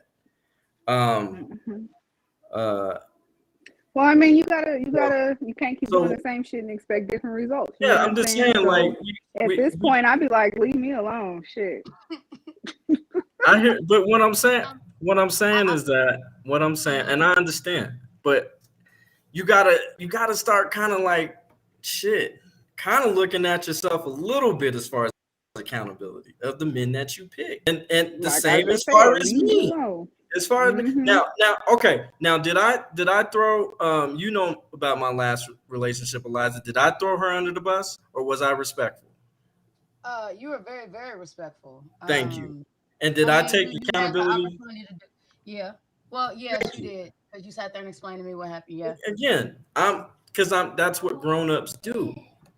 Right. But like, even then, like you never know somebody. People live in double lives. I know I'm not gonna say who it is, but I know a married couple that have been married for 50-something years. The wife stays home, cooks dinner every night, but her man got a side chick, got a whole nother family. You know what I'm saying? But she old school, so she decides. Girl, that's the milkman. You know what am I gonna do? You know what I'm saying? Am I gonna leave him? You know what I'm saying? No, because she's comfortable. You know, but at some point you have to want better. You know what I'm saying? Right. You have to want better. And she just found out about this baby, like 10 years ago, and still decided to stay. And so you never truly know somebody. I don't care how long you've been together. You never know somebody. And so you can sit up here and say, okay, you know, my bad for thinking that you were somebody else that you're not. You know what I'm saying? That's the type of accountability that you can take. Yeah. But that's why people decide to stay single, because it's like, who wants to keep dealing with the bullshit? You know what I'm saying? I mean, at the end of the day, both parties bring risk to the table. Hold on, let me say something real quick because I actually want to we're go back both to my taking a You, risk. in order to be in love, you have to be Right. vulnerable. You have to. That's You true. have to I let agree. your shoulder Guys, and your I guard agree. down. Guys, let me say 100%. something I real agree quick. with you. Go ahead, Eliza. Yes, I'm sorry. Eliza. I'm sorry. All right. I feel like I was in school. Okay, yay, my turn. But this is a good conversation. This is a good conversation. You know what I'm saying? Like, I want to go ahead and touch on some other viewpoints. One of the main things I wanted to sit there and touch on was this. So this is actually why I sat there and I said, hold on. Okay. Initially, and this is kind of the part that I didn't get to say earlier. Initially, when you were talking about your parents, can I go ahead and throw this in there real quick? When you're talking about your parents, you also got to take in consideration the world was different. What I mean by that was, guess what? You didn't need both parties to work in order to sit there and be able to maintain your household. Back then, you also did not, it wasn't required for certain aspects. A woman could stay home. A woman could tend to the children. A woman could do it. And once again, like you said, if a woman chose to work, they could. But guess what? At the end of the day, that was extra finances. And a lot of times, I'm assuming, I'm making an assumption that actually went towards wealth instead of taking care of anything. Now, you are expecting tradition. Now, mind you, along with this tradition, you're expecting the same traditional values, but the whole world around has changed. Therefore, you can't sit there and have a single, well, I mean, okay, you can. With a lot of folks, it's a lot harder than it used to be. Whenever they have factories and all this other kind of stuff, and they was making good money. but if you check the stats, hold on, bro.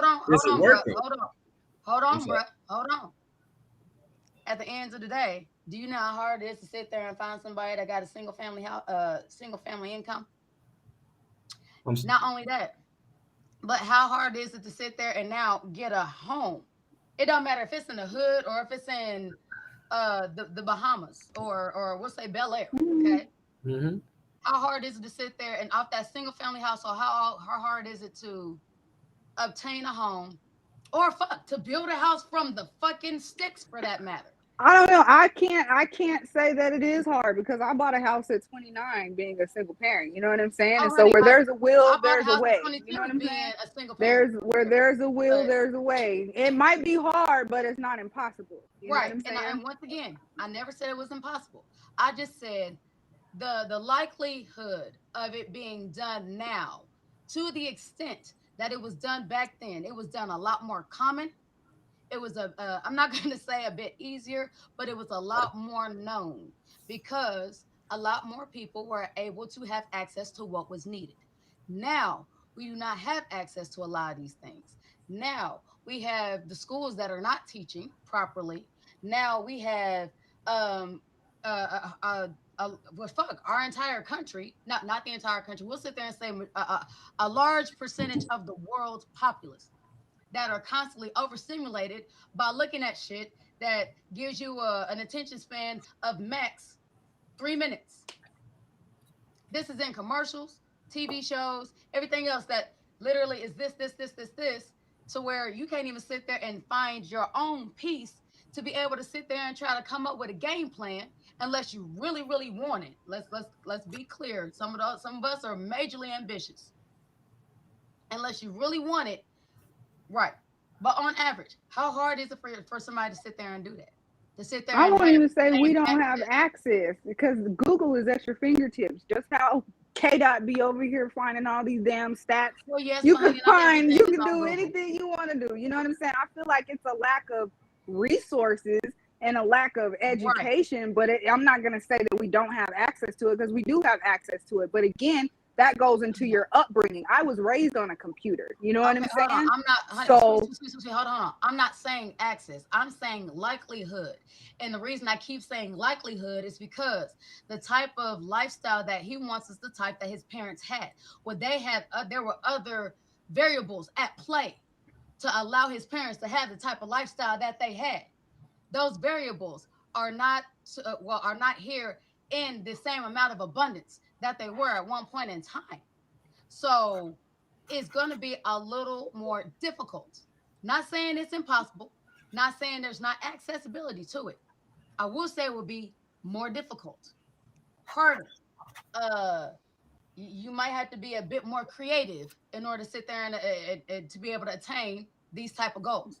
And so Well, my only thing is, you know, for somebody to want that same type of lifestyle, me personally, I'm kind of thinking that some of that stuff you're gonna have to roll with the punches with, just like the whole, you know, your son is with you, right? Well, okay, sorry, I know your son is with you, but you know what? Whenever you go to work, sorry, okay. Well, let me okay. So let's let me go regain back. my focus. Let's go back a little bit, right?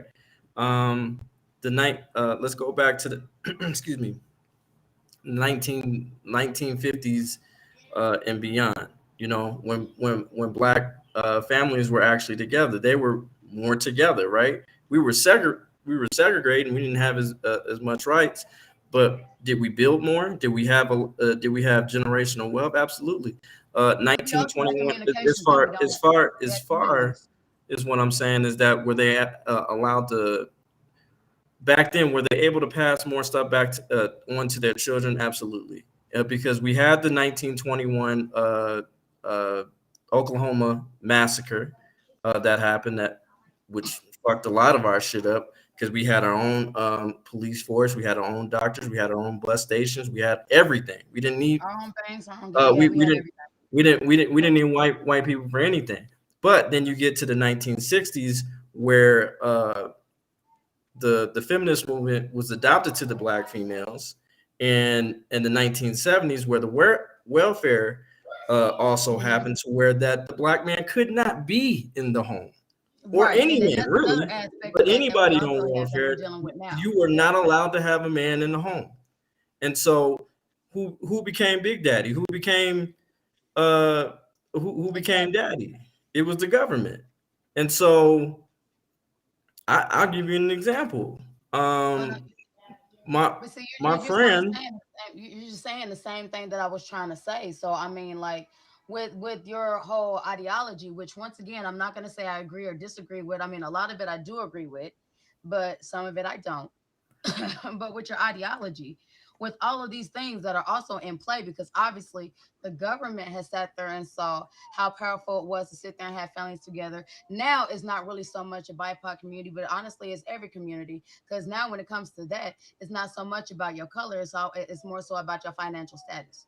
Okay, and Are you talking about classism? Is that what you're talking about? yes, yes, that's another way we can sit there and use yes, classism. Okay. So now, whenever it comes to that, But we once still again, have redlining. right, but you know, We still have. what I'm saying is from the time that your parents were getting together, finding commonalities, finding common goals, and being able to fall in love under the sanctity of their struggle, whatever it is they were going through, but still being able to find love and commonality and whatever was going on at that time. The government, I'm not blaming it all on the government because it's not all the government, but they do have some accountability to be placed in here. They purposely sat there and put a whole lot of things in stake to sit there and try to keep your dynamic of what you want in a perfect partner separated and to making it a lot more difficult. Earlier, we were sitting here and talking about the masculine women and how, you know, how it was going to be difficult for them and whatnot. My thing is this. So we already sat there and talked about how we got big daddy government, or we're gonna sit there and call it sugar daddy government. Okay, sitting here giving checks. Come on in, darling. Sorry, here you go. If my about to say, damn, there you go. Sorry, we got sugar daddy government. We also have other things that were sit there and put in place so that we had a whole lot of little girls in there talking about I ain't had no daddy around when I was growing up. It's a whole song, but Oh, there you go. you know, as well as now, they sat there and made it to the minimum wage, which used to be a living wage. You could still sit there and get a house off of, you could sit there and buy land off of, and all these other things. Now you're doing good if you could sit there and manage to stay in your car, okay, off a fucking minimum wage. I mean, there's a whole lot of different aspects that are now playing into that. And then, and no disrespect to you, because once again, your ideology is yours. Okay. I don't want you to change it for shit, but I will sit there and challenge it and sit there and saying, you're not really wanting a woman of this time, and you know it's not our fault. And but you know we're trying the best we can, because right now, to be honest, all we doing is winging it. Okay, so you're talking about a modernized woman, right? Yes, Right? whenever I'm talking Okay, about this, I'm talking about a woman that okay. can be seen as modernized. Okay, well, all right. Well, let's be fair. We're But talking about like equality, that, right? We talking about equality, right? no, we're not. Then I'll go ahead. No, because you said modernized woman. I said somewhat. I'm talking about women like Jasmine. Once again, like Jasmine just sat there and said not too long ago, she is a strong, independent woman. Okay. But when she needs to be, she ain't got a problem falling back. We know our role. That's what I was sitting there saying earlier. Every woman has femininity as well as masculinity in her, regardless of whether you get to be the one that's lucky enough to see either side, regardless of whether you don't like it or you do like it. At the end of the day, every woman has that ability, because that is a survival skill for us. Okay. And whenever it comes to something like this, you're sitting here and trying to call her a modernized woman, but I don't think she's a modernized woman at all. When she finds that man that has the things that she needs, okay. Everybody. Okay, so what do you call her? I'm asking, what do you call her? Because this is modernized times. So what do you call her? Sir, come on now. I'm respectful. I'm just asking. I just want to get what I'm at. Honestly, yes, ma'am. I don't know what I would call her, but I wouldn't call her a modernized woman. If you want to sit there and talk about a modernized woman, that's a modernized woman in my mind is a woman that it doesn't matter whether she got a good man or not. Can I add something there? Yes. We're gonna call her a woman with standards. There you go. That's exactly what it is. Okay, but didn't a traditional woman have standards as well? Not all the time. I would say I would disagree on that, because they also demanded marriage. They demanded marriage, but they were also willing to compromise in certain situations and turn a blind eye to things that the man was doing. Keep in mind, a lot of times with the traditional woman, the man was fucking women along the back line of the fence. But what did she do? She sat there and stayed at home, and she cooked that meal and made sure it was there when he left the side bitch's house. Now, a woman with standards ain't gonna deal with that shit. It's either you give up all that shit and you change your life, or you here. Well, okay. So which is also called.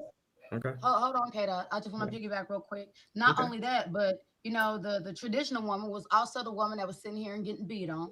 The traditional woman was also the woman that was sitting there and dealing with their husband coming home from work, getting drunk, being raged out, and sitting there and trying to be in between them and kids and everything else. These are parts that nobody wants to admit, but these are what facts do you have on that?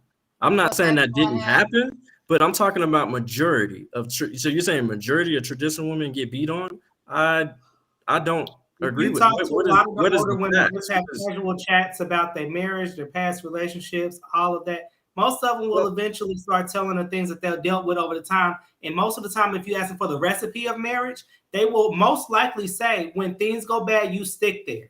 That's what all women always say. When things went bad in my marriage, I sat there and I had faith in my marriage. Okay, and I what I'm saying is that where are the facts? That you're giving me. She had trauma in her marriage. You gotta come with Wikipedia facts when you're talking to K-Dot. Where's the facts? We just have to redo this live share. We have to ask women off the street, because we ain't gonna be able to tell them nothing without facts. No, I'm just saying. I'm not saying that does. I never said that didn't happen. But when I'm saying that, as far as the majority, I don't agree with that. You never really talk to any of your grandparents or grandparents. Because here's the thing: because if so, you're expecting me to get into it. You're expecting traditional values from me, but I'm supposed to take your values of modernization. Absolutely not.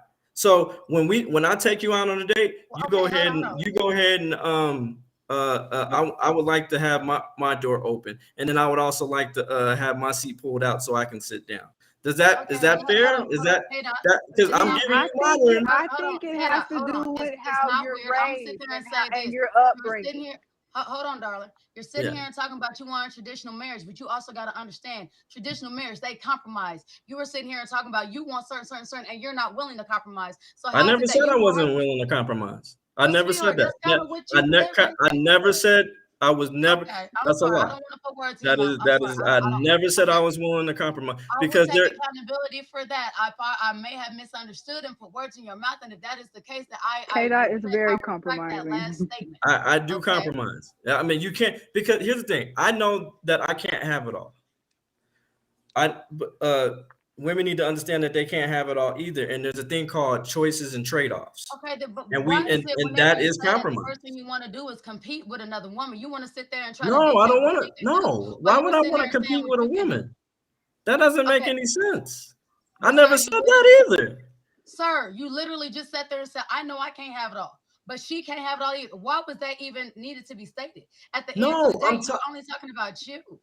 Okay, honestly, what wrong with you? You can't sit there and tell somebody else what they can do or what they cannot have if it's not involved with you. So can I clarify? Can I clarify? Okay. I'm not trying to compete. That's crazy. Why would I compete with a woman? That doesn't make any sense. Believe it or not, a lot of men do compete with women, especially strong, independent women. They look at that as, oh, like I can't tell you how many guys have came. I'm not like, I hope I make more money than you one day. Like, what the fuck? No. What I'm saying is that what I'm saying is that I never stated that I wanted to compete with a woman. What I stated is there's choices and trade-offs. I can't have it all, and she can't have it all. No one can have it all. You have to be able to compromise. You have to make a deal. You have to come to the table and make a deal. That's what I'm saying. And so I'm sorry, but actually that is incorrect. I did not say that. I don't want to. I want to be very clear. I do not want to compete with a woman. That is a waste of. Why would I? That don't even make sense. Kata, once yes, again, ma'am. Okay, I might have sat there and tried to explain that wrong because that's not what I meant. What I meant was, honestly, after listening so long, the fact that after you've made a statement about yourself, you instantly wanted to project and sit there and say something about a woman. And honestly, that's what it was, regardless of whether you like it or not, darling. Literally, whenever we are sitting there and talking about anything, especially when it comes to relationships, we are supposed to be able to try to focus on us and our partnership as far as what we got going on. So you might be able to say, though, you don't think the woman that's in your life can have it all, but at the end of the day, that's kind of not your place. So are you saying that everybody can have it all in her mind? She can sit there and have whatever it is she in has her mind. I'm talking about outcomes. But to me, if you find a woman that has it all, you should make that woman your wife, right? That has everything that you're looking for in a woman. In the relationship, yeah, I'm talking about in general. I'm talking about generalization. No one can have it all. That's what I'm talking about. I'm just what is all? Honest. All to who? Thank you. Huh? That's kind of what I was going with. I'm talking about in general. Okay, for instance, if you get I don't know. People Today news, you are so. If I get a woman that's cooking and cleaning and stuff like that, and then I'm not doing shit, I'm not doing my part. That makes no sense. She's not having it all. Not only that, I'm not having it all because at the end of the day, I'm not doing my goddamn responsibilities. If she's the CEO and I'm a stay-at-home father or whatever, how is that happening? Because aren't we switching roles? Now I'm in a more of a feminine role, and she's in the more of a masculinity role. A feminine role back in the 1900s. This is 2022 now. You know what I'm saying? It's strange. Some women, they want that type of thing because might not be something that's made for them. Right. Maybe they have a skill set that they feel like they need to bring that to the world, but they need that support at home because they still want a family. Who else is going to raise your kids better than your spouse? No matter how you... Okay, and then also some men also like dominatrix, but that's also rare as well.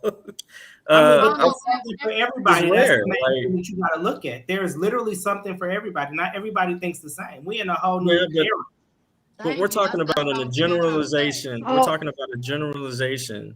I wanted to bring up something real quick. I keep hearing the government. We blaming the government this, the government that. Okay. So again, I just want to throw something out there. Okay. the government did mess up households, okay?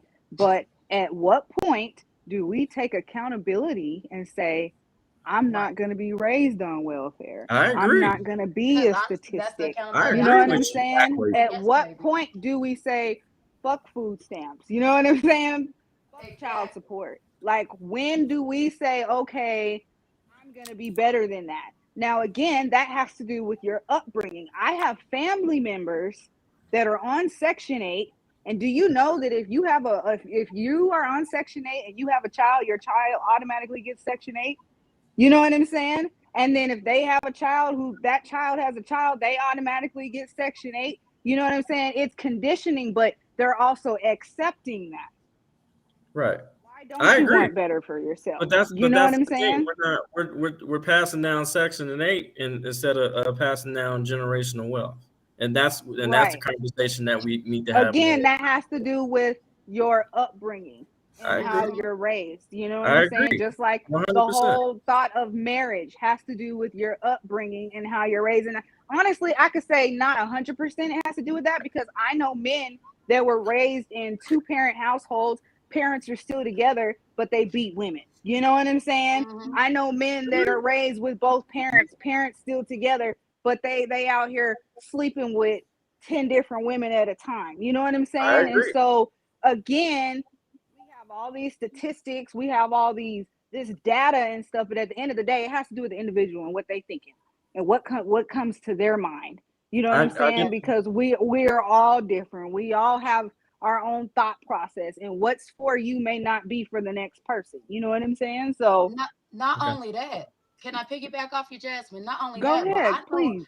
I know a lot of matter of fact, my best friend, I know a lot of people right now that literally grew up in 2-parent households where the parents were married, and they're the same ones that sit there and say, I'll never get married. I'll never get married. You know, and it wasn't because they saw that people struggling. It wasn't that. It's just they decide that they are a different person. And once again, there's many variables that play at this. Everything you could possibly think of. But guess what? If they decide that they don't want to get married, or better yet, if they decide that they want to be single, does that actually make them bad? Does that make them negative? No. I'm talking about. So, you know, Absolutely not. I feel the same way about what you would consider a modernized woman, what one would consider a modernized man, what some would consider traditional women, traditional men. Because once again, I know a whole lot of girls that don't know how to cook and men that do, but I also know a whole lot of men that can't cook and women that do. And honestly, even the women that'll sit there and clean their house and take care of home and sit there and cook some food, sit there and ask them what they, ask them more about their life. The first thing you would do is sit there and consider them a modernized woman, but they sitting there and doing everything a traditional woman can do too. You see what I'm saying? Like there's it's just like right now, K-Dot, it seems like I'm trying to find a way to put this. What does Road Dogg have to say? He's been real quiet. He usually is. I'm over here looking up the statistics that you guys are talking about, double checking everything, and actually, I'm finding that the most domestic violence happened in the mid 70s. Before that, it was really hard to tell because it was very hush hush. Mm-hmm. You don't tell on your husband kind of thing. So it's hard to tell, but in the 70s is when the tide turned. Now, during 2016 to 2018, it did rise 42%. I think because I know there was a lot of domestic cases during the shutdown and COVID and all that. I know that rose. I think that had also a lot to do with it too. Yeah, this was 2016 to 18. Man, and you know what's sad? I know a lot of women. With their side hoes, they side. I know. Look, bitches. That's why they had to be at home with their actual spouses. So they was like, "Fuck this shit, I'm out." A couple of women that I can attest that have told me, I feel like if a man don't put his hands on me, that he don't love me. I hear that shit all the time. I know Spanish women, like I have a lot of Spanish friends, a lot of Spanish family. their man beat the shit out of them and they don't do nothing about it. You know what I'm saying? They take that. That's part of their culture. You know what I'm saying? She said that exact thing about my brother. If he don't sit there and put his hands on me, if he don't choke me, if he don't sit there and punch me, he don't love me. Which is ridiculous. And you gotta know your worth. But then again, that ain't right. And that's why I feel that you should date with intent. I don't think people should be out here dating with scarcity. You know what I'm saying? Just know that, okay, I'm taking a risk. This person that I'm going on a date is obviously taking a risk. And my intent is to marry. It's not to see where it goes or I don't know. Let me see how the sex works. No, my objective is my intent, dating with intent and having an objective goal. And my objective goal is to have a wife, period. It's not to waste that person's time. Huh? That goes back to what I said earlier. If you remember right, I made the comment, you have to find the one that's perfect for you. You, correct. I want the perfect spouse. Okay. She may not be perfect for you, but she's perfect for me. Mm-hmm. Right. And that's the important thing. Whether you like modernized, traditional, not that I feel like we're talking about house styles. Yeah, it really depends on Traditionally modern. It's kind of like it goes back to that too. I mean, you stop and think about it. Yes, the wife is the one that normally decorates the home, but you have somebody like me that's very crafty and DIY. I suck at that shit. I can actually decorate. Okay, I'm a guy that can cook. I'm not scared to clean. That too. Y'all hear that, ladies? He willing to cook for you if you right.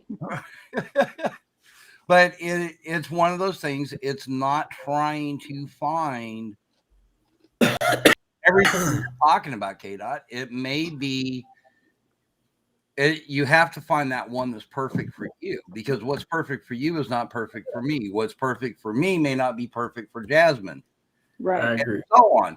So you have to find that one person that meshes with you, whether it's, okay, you guys brought up abuse. You had said you got Spanish women that likes, they feel they have to have their man beat them to feel loved. Okay, they're going to have to find a guy willing to do that. I'm not their guy. I'm not going to lay a hand on a woman. Okay, so I'm not that person. But I'm sure there's somebody out there willing to. There's probably a lot of guys out there. Yeah, because I remember I got up during sex because she wanted me to choke her during sex. I'm like, I'm okay. I'm gonna get my clothes and get up on out of here. During sex, I'm just. I don't do that. Nope. Not euphoria. I mean, just look. I don't want no problem. Nope. All right, ladies. If I don't want that shit on me. Do this. Pretend y'all dead and see how this. I'm just saying that was just like she was just like, yeah, I want you to choke the shit out of me. I'm like, what? No, she said I want you to choke the shit out of me. Okay, it wasn't like no. She wanted me. I'm she like on some R. Kelly shit. That's a whole nother. I made my phone ring. I think, oh, mom, I got friends that are into BDSM. Any ladies that are out there like that, y'all just let me know. I got. And I'm like, hey, if you like it, I don't mind a little bit, but if you choking me where I can't breathe, I'm like, nah, I can't. We in the era of Me Too. Fuck that. I'm not gonna speak on that. I'm gonna hide my head. I'm doing it. No, sir. No. Hey, guys are like that too. I sent a guy this picture of my nails, and I was like, "You like my nails?" He was sure. Like, yes, they look better around my neck. I was like, "Oh, I'm sure." There's a lot of dudes. There's guys out there saying, "Kick me in my balls." Oh my god, like what the fuck? But again, like we Road are not gonna said, bash and demonize not for everybody. BDSM or dominatrix. Okay. Yeah. There's some men that want to be spanked and paddled and treated like babies. I said that. If y'all out there, call me. Fuck that. Stay away from me. I'm just saying, I provide services. I remember my ex-wife wanted to bring a whipping. I'm like, fuck. I got caught flashbacks. Like, no, dude. Whip it, No, baby. I'm- Just whip it right. Real good. Just whip it, baby. Mama, no, All night. Mama, no. Stop. What? It's not a Let it turn well. on. Shit, I'm Hey. fucked up.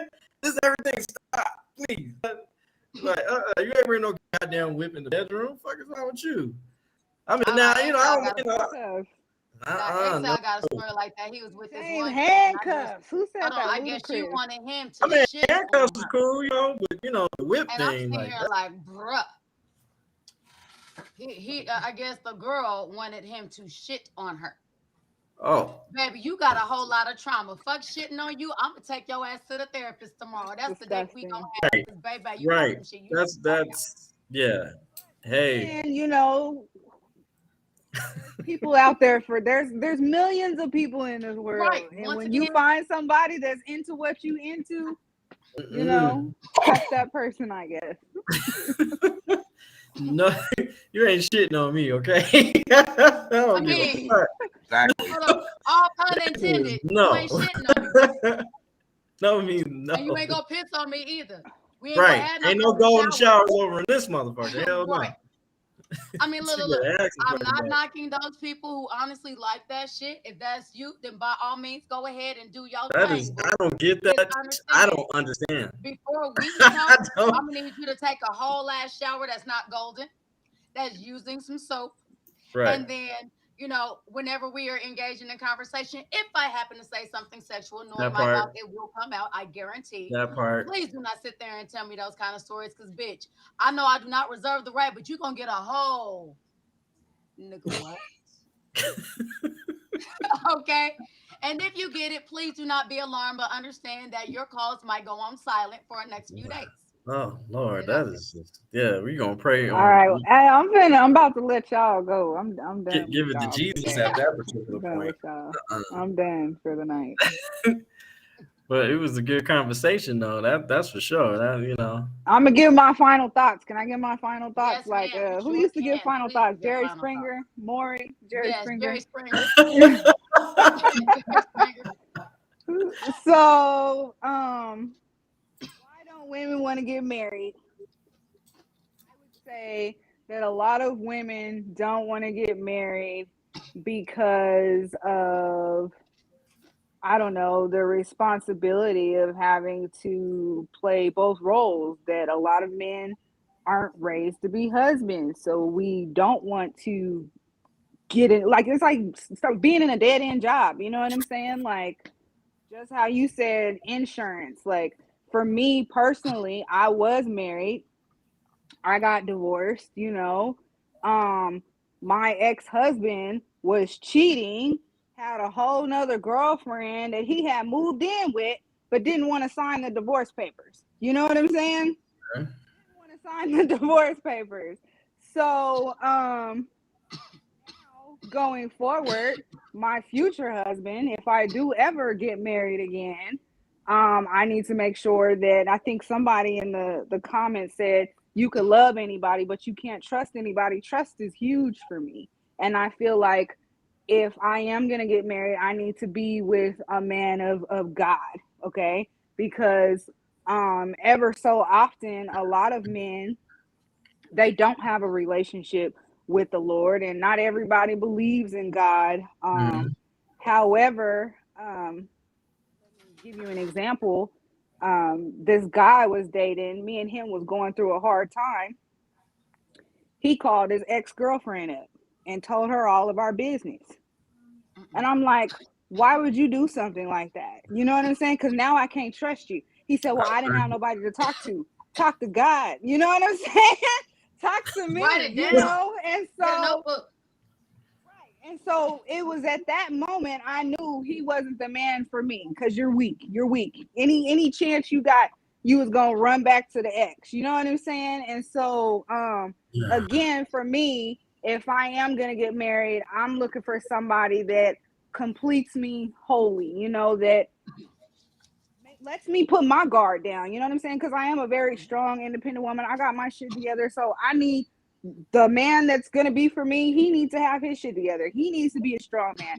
no strong man can be intimidated by a strong woman. You know what I'm saying? So I need somebody that's equally yoked. Okay. And I have no problem being married. But again, there's millions of people in this world. I don't want to date millions of people to find the one. So Okay. that's all I can say about that.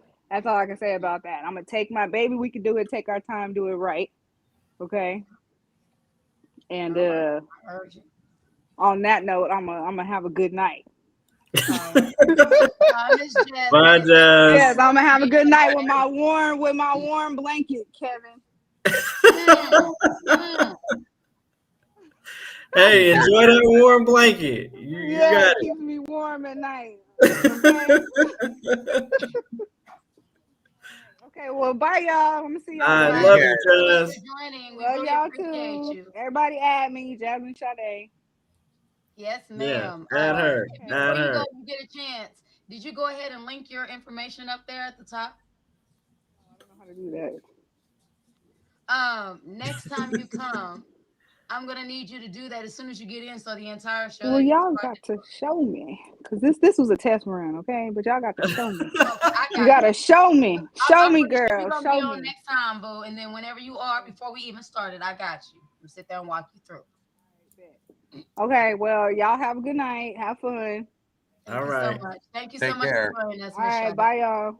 Bye. So, I'm gonna go ahead and give my viewpoints real quick. Why I think women don't want to marry. Yes, ma'am.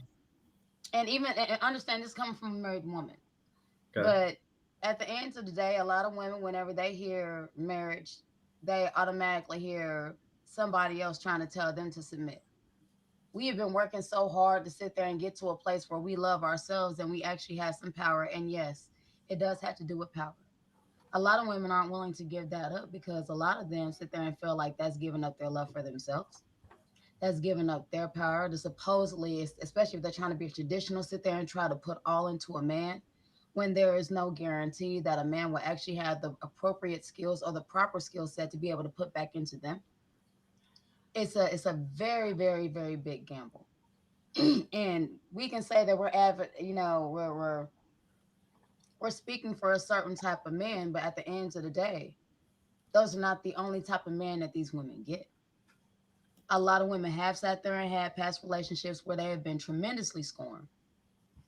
And this is not where I'm sitting there saying where blame is put or where accountability needs to be had. Because even assuming all that was still done, that doesn't take the pain away. That doesn't heal. That's not a glue that sits there and puts all them little cracks back together. And whenever you're taking the time to sit there and heal yourself, get your peace, or even if you haven't taken that time to sit there and do that, it is scary with the potential to go back into another relationship where potentially the same thing might happen again. It's scary. And I'm assuming, Kate, I'm gonna ask you, and then I'm probably gonna ask Road Dog, and then Mr. Something Marcel, because I definitely want his. I might ask him first, but I'm pretty sure whenever men, are dealing with past relationships, and men, or especially whenever it comes to men that have been married, and then we're sitting here and asking them to marry again, I'm pretty sure the same thing is going on in their mind as well. It is scary. It didn't work out for us, and if it was just a matter of it didn't work out, kind of like a breakup, that wouldn't mean so much. But a marriage is when that person picked you and you chose them, and it was supposed to be forever. It was supposed to be a commitment made either to you, under God, however it is you want to do your marriage ceremony, binding, whatever. That is a life commitment. And a lot of people don't know how to separate. A lot of women identify themselves and what they have to give as the wholeness, and a lot of times they don't know how to put back in them, and then the other partners don't know how to put back in them. And so honestly, it's scary. They feel like they're going to lose themselves. So I think that's why a lot of women don't want to get married. I think that's why they would rather be in relationships for 17, 18, 20 years without ever having to get married, because they want that freedom to be able to walk away if they ever need to. Or they want to be single because at the end of the day, it's safer to deal with me by myself. That means I'm 100% accountable for everything that happens to me. Well, everything that I do, let me say that, without having to be around somebody that we want to love us, but that is hurting us, and we're trying to rationalize why that is. So, Mr. Simply Marcel. Ooh. You know, you brought back some memories. I had to think back. I'm sorry. Nah, you good. But you know that I've been married before. It took what? Actually, you was there when I got divorced. I was. Yeah, it went from 2016 to 2019 to settle that divorce. It was horrible. I walked away from everything. I pretty much just raised my hands and said, you know what, everything we're fighting for, I really don't care. I can get it back. The biggest thing for me is that even with that, you know how my life is right now. And it's flip side on the other side. So I will say that a lot of times it's because of trauma that people don't want to get married. And this is men and women. A lot of time it's experience. And the thing is now, and I'm speaking on the younger side of everything, the newer generation, the newer way of thinking, people get married for social media. People don't get married for the true meaning. People don't get married for longevity. People get married because of financial stability. I live in Atlanta, Georgia. The average one bedroom is $1,600, and that's not even in the best area. A two bedrooms average start at $2,000. You have to make 3 times that income just to stay in the property. A lot of these people don't make that on their own. So what is the first thing that they can think of? Get up under somebody, go get married to somebody, whatever, so that way I can survive. And it's sad that that's the way that society thinks nowadays, but that's the truth. That's why I said a lot of people don't understand that women are set up to be appreciating assets, meaning that the court systems and all that are made to be biased towards women because they understand you might not have that work ethic because you're carrying a child for, 9 months and you got to take time away from work, or you might put yourself aside to be in that marriage or that relationship. That's why I say that, because you don't hear many times where men have to take their goals and their dreams, because most of the time we don't have to sit there for 9 months and go through these things, and we can go to work during that process, and we are not taking time pretty much away from the clock. We can move around, we can do what we need to do, but just the trauma from all that on both sides, because you got to deal with her, you got to deal with work, you got to deal with all this other stuff. Some people were raised and taught how to cheat well.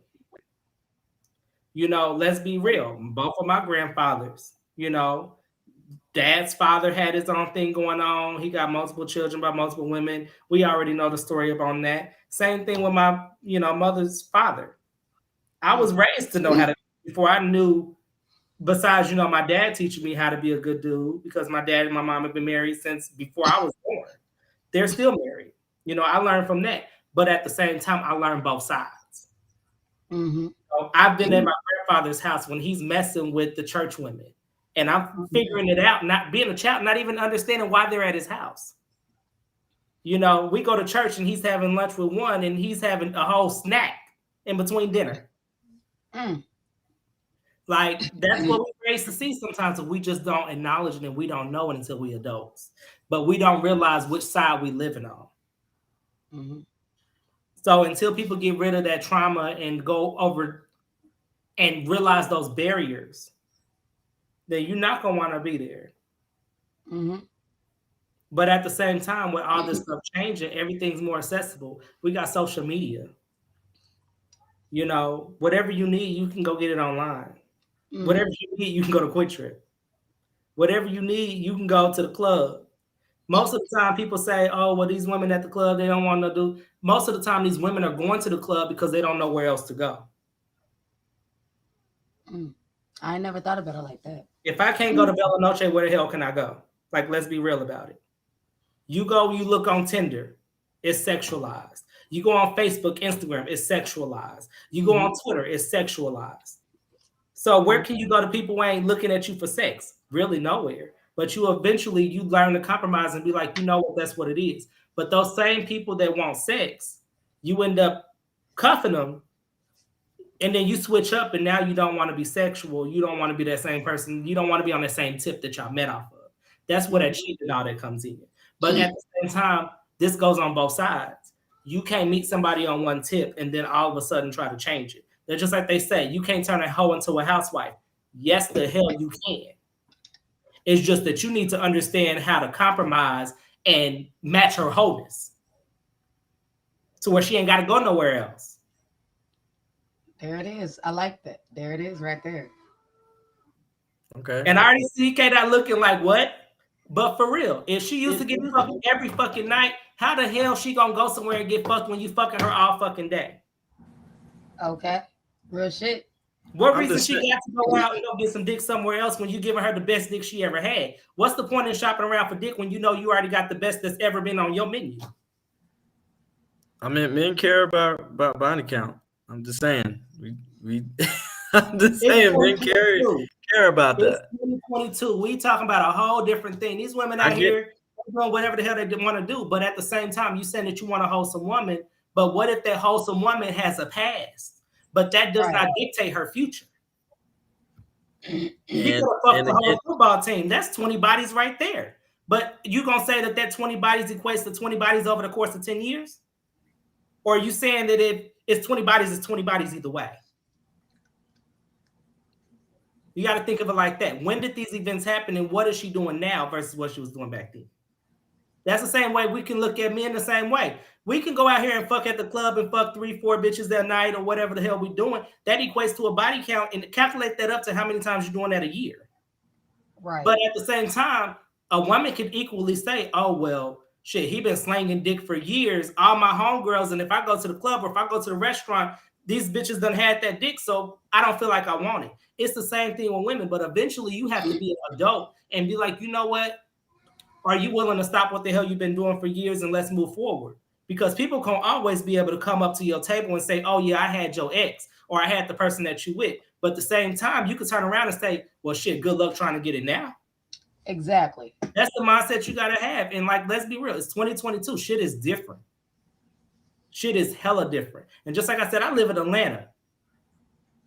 Hell, all these women got high ass body counts. Like, let's be real. They go to the fucking club. They fucking and doing this. Same thing with men.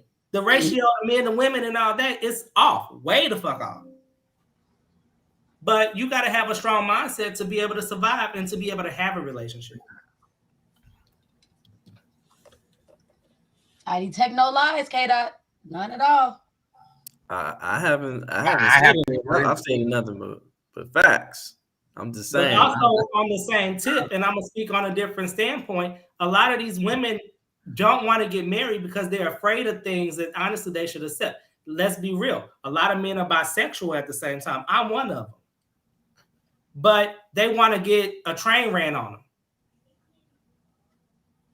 But you don't realize you want threesomes and all that shit when your dude can give you that same thing. You just need to be more accepting of what he likes and what you like. It's no fucking different. It's still two men in the same damn room with a woman. So it's a whole thing where people just need to understand that shit has changed over the years. And they've been having that same damn situation in the 80s, in the 70s, in the 60s. It's just people was not talking about it. Yep, it was in a closet and it was hush-hush.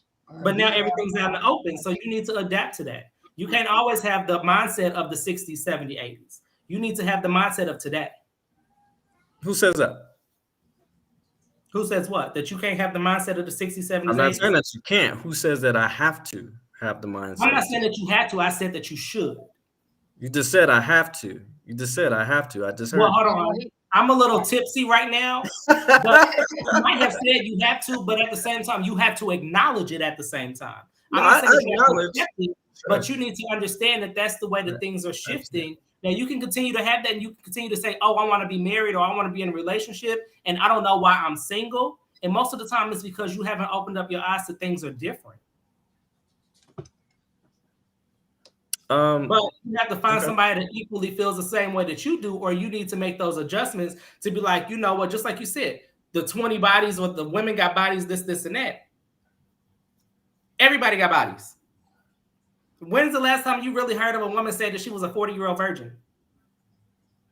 I don't see. I heard a man saying that. I haven't heard a woman saying that. Yeah, you don't hear it as often no more. It's very rare. Yeah, but I'm saying back then, yes, you ran into that. Now you don't. You'd be lucky to hear 18. Very true.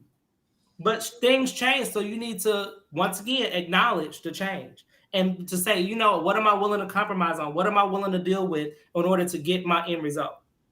Well, and that's what I said. That you can't have it all, right? There's choices and trade-offs, and that's what I was bring my point up right there. No one person can have it all, especially in a whole generalization. Nobody can have it all. But that's where you also got to run off those statistics, because the average statistic is not going to be by somebody. Well, the answer is not going to be for someone that's willing to tell the truth. That's just like if you come out here and you ask how many men do you eat ass, how many are going to openly say hell yeah? Nowadays. Oh, I don't eat no pussy, but then they go home the same night and that's what they have for dinner. No, I hear you. You can't think that all this data is accurate, especially when you're talking about the African American community, because half of the African American community lie even about their credit score. Mine's getting better. But you know me firsthand. You know how I am with credit score. You know my line of business. You know what I do for a living. Yes. So I experienced that firsthand. But that's why I'm saying people that will take these surveys will not answer it correctly. People say, oh, I make $100,000 a year, and you run and look at their W-2s or their tax returns, and it say 32. Mm-hmm. But okay, so it's not about what it's not about what you know, it's what you can prove. And those the statistics, that's just what it is. And, but you're talking about surveys that are kind of open that don't require proof. You get what I'm saying? I would absolutely. This is what I'm talking about. I concentrate on outcomes. Outcomes. Yeah. The modernization right now you're saying it's not like it was back in the older days. I totally agree with you. But does it work?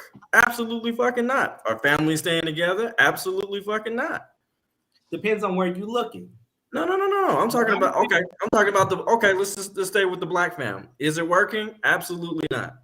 In certain households, yes, it does. It depends on where you're looking. I'm talking about the black the black what's that word? Of what demographic are you talking about? What areas are we referring to? I'm talking about generalization. Overall. If you compare not even 1960, because that's when the black feminist movement started. Right after I think it was either during the Black Panther movement or a little bit after. But I'm talking about if you compare the 1950s to now, the structural of a black family, it is totally opposite of that. And the thing is, the black family had more hardships, had more things against them, had more depression, had more things they didn't talk about, and didn't talk about mental health, and had less resources to do so. But at the end of the day, all we had was each other, and so we had to stay. We knew how important it was. We knew on the block that if on that particular neighborhood, you know what I'm saying, we didn't let a kid go hungry. You know what I'm saying? It used to be neighbors that that used to probably have block parties all the time. My pops used to talk about it all the time. We used to play cards and all that in the neighborhood. Everybody knew each other. It was a lot. It was community policing. You know what I'm saying? Back in them days, they knew your dad, they knew your grandfather, and all those particular type of things. Now everything is so separated, and even though we were segregated against white people back in those particular days, but we were more tight and more knit as a family dynamic, and we knew what the goal was, and that was to solidify the power of the black family. So I was gonna say that because even though they did have, I'm not gonna say they had more hardships. I would say they had different type of hardships, but also in response to that, they also had a lot of other things that were going for them. And you actually pinpointed out quite a few. And now it seems like, yes, we have different hardships, but we might not have as much going for us because, that was a perfect example. Back in the day, once again, that's the generation that I come from is, it takes a village to raise a child. Shit, we knew all of our neighbors. We knew all the neighbors. We knew their kids. We could actually trust some of the adults whenever we were walking home that didn't have kids. But guess what? They would have popsicles. They would have snacks. They would have sandwiches and all this other kind of stuff. I agree. You know, 100%. I mean, nowadays, like you go in your apartment, I live in an apartment. We don't talk to each other. We mind our business. Exactly. You can't discipline my child. The hell is you? Mhm. The trust has been out, and all those type of things. It's just we are not talking to each other. We are controlled by algorithms and fucking computers, and shit. Eventually, they're gonna take writing away. Where people can't even sign their own name. These kids, everything is technology. They don't have It's electronic now, yeah. right, and that's why they already started doing that because I've been teaching people how to write in cursive, and it don't make no sense. That's why I tell my son, hey, you're not gonna be in your room all day. Sorry, playing video games and all that time. No, you're gonna get out. You're not gonna be socially awkward. You're gonna learn teamwork. That means being on a team. I don't give a damn if you got to be on the chess team. I don't care, or a debate team. It doesn't matter. Like you're gonna get out and do something. You're gonna breathe fresh air. And a lot of these kids not even getting the proper fresh air. You know what I'm saying? And honestly, that's really how you get rid of colds is when they told us you got to be outside. And playing the dirt to be immune to the cold. But that's what I'm saying. I just want people. I want people together. We were not designed to be alone. We were not made to be alone. We were made to be with each other. You know what I'm saying? That's how we were made. And even though I know Jazz was, kind of a little negative Nancy on marriage, I don't date with scarcity. I date with intent. I date with transparency. And I'm upfront about who I am so that it's not like when we're already together, they're like, oh, well, this wasn't you. This is not who you presented yourself to me as. And that's why I think it's imperative that we're honest with each other and have those tough conversations like we are right now. But at the end of the day, I feel like we're all learning from each other. And I do believe some of your words are absolutely valid. And I think he'll be popping back in. I think he just I think his internet was acting funny. But yeah, I mean I agree 100%. And I will have to say, I think it was the first time I ever saw KDOT actually mind turning like 1,000,000 miles an hour when Marcel was talking. I saw those wheels turning. And I can hear the rust get knocked off those gears. he was hitting some good points, and it was making you stop and think about what you're saying or how you're saying it. Mm-hmm.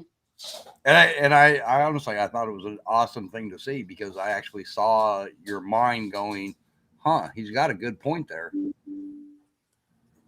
Yeah, I think it's important that we do learn from each other because, I don't know it all. I don't know it all. I'll be quick to tell you I don't know it all. But if I want to learn something, you should. Just because I don't know it doesn't mean that I don't have the responsibility to go find out what that information. That's all I'm saying. That's 100% correct. And that's that. Honestly, I think that is one of the important things is everybody keep an open mind. One of the other things that he brought up, Eliza, you and I were talking about it today on the phone. Mm-hmm. I'm single. I'm on the dating scene. Most of the women I run across, it's like they want to jump in bed the very first date. Mm-hmm. Or they're worried about your money status. Mm-hmm. And it's like, well, that's going to come in time. Let's get to know each other first. Right. And a lot of, I'm actually really shocked. A lot of women nowadays are like, hell no, I want you to do me on the first date and we'll see what happens after that. It's like, no, how about we get to know each other and we'll see what happens after that. I actually got a girlfriend that we had a conversation and she said something similar, and I sat there and said, well, how about you get to know people? And she sat there and said, well, first I need to know how they fuck. And then if they actually fuck decent, then I might be willing to sit there and try to learn about them and be open to, whatever it is they have to say. But honestly, if they can't fuck because I have a high sex drive, then it's not even worth, entertaining the rest of it, because I'm not going to care how good of a person that they are whenever I need to be serviced. Okay, but they're not going to be able to do. And I was just like, what they? All I said was shit. Okay, boo. I mean, at the end of the day, I kind of felt like if that's the way you feel that you need to handle these things, I mean, who am I to sit there and tell you different?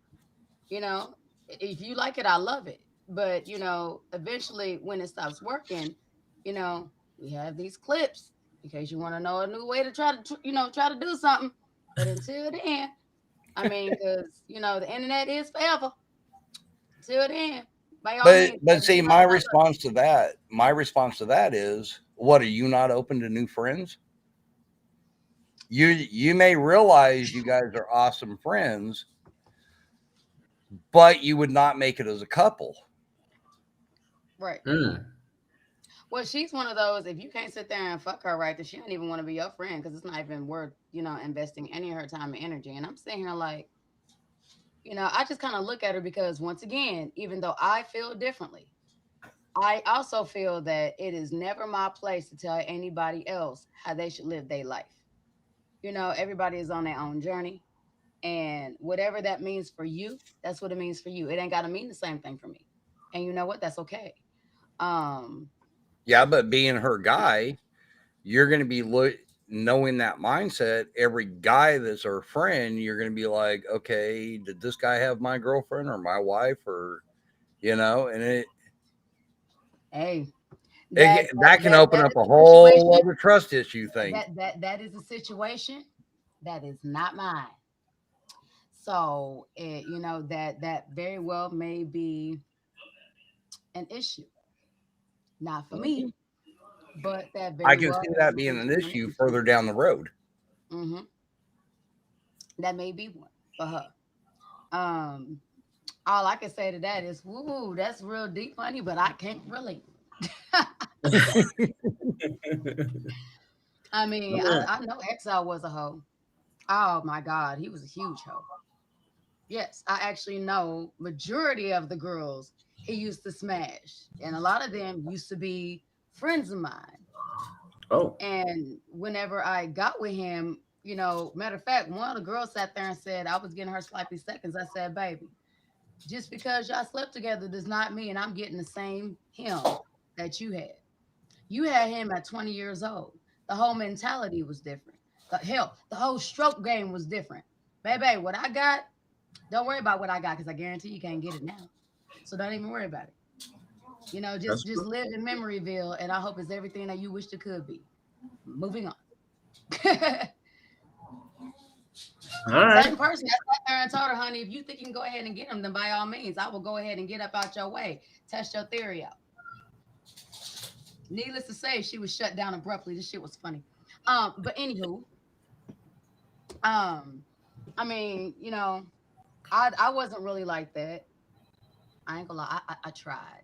They understand. I tried. It didn't work out for me. It did not take me 1,000 times to fuck up for me to know that this might not be the type of life for me. So, but at the end of the day, I think what Marcel had to say was very, very legit in almost every aspect of the word. Today's time, today is different, because even though we want to sit there and say older people that have certain core values, at the end of the day, they're also being bombarded and overstimulated with a lot of this stuff. K-Dot, you sat there and said everything now is becoming electronic, even our way of meeting people. And honestly, I'm not going to lie. If anybody remembers Beauty and the Beast, when the Beast had the mirror, and that was literally his window to the outside world. Do y'all remember that? And he sat there and he told Belle, ask anything or think of anything that you want to see, and it will show you. Tell me that don't sound like a cell phone today. Tell me that don't sound like social media today. But let's look on the other aspect of that. He was trapped in the castle. Not that he could leave whenever he wanted. He was trapped in this castle. And then whenever he was able to leave the castle, he was trapped on a certain land. Okay. Trapped. That means he could not, there was a certain extent he could not go to. And that's honestly sounding very much like what the fuck we're dealing with. Nobody wants to sit there and literally get together no more. They want to sit there and get together over social media. And obviously, you know, we're all a part of that. Hence you guys being on the, you know, us being on the panel, and hence you guys sit there and being in the chat with us. But my whole thing is, you know. But I'm sure if we was together, we would all, you know, hang out and all that. You know, we have a blast, and probably actually go to a restaurant and, you know, actually get some air, you know, some, you know, all kind of shit and oxygen, you know, make sure we healthy, tip top shape, you know.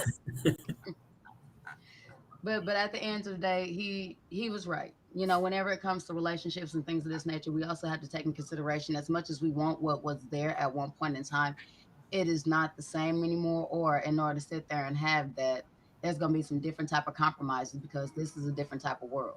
Things are run differently. Things have been implanted differently. Even the way we communicate is different from then.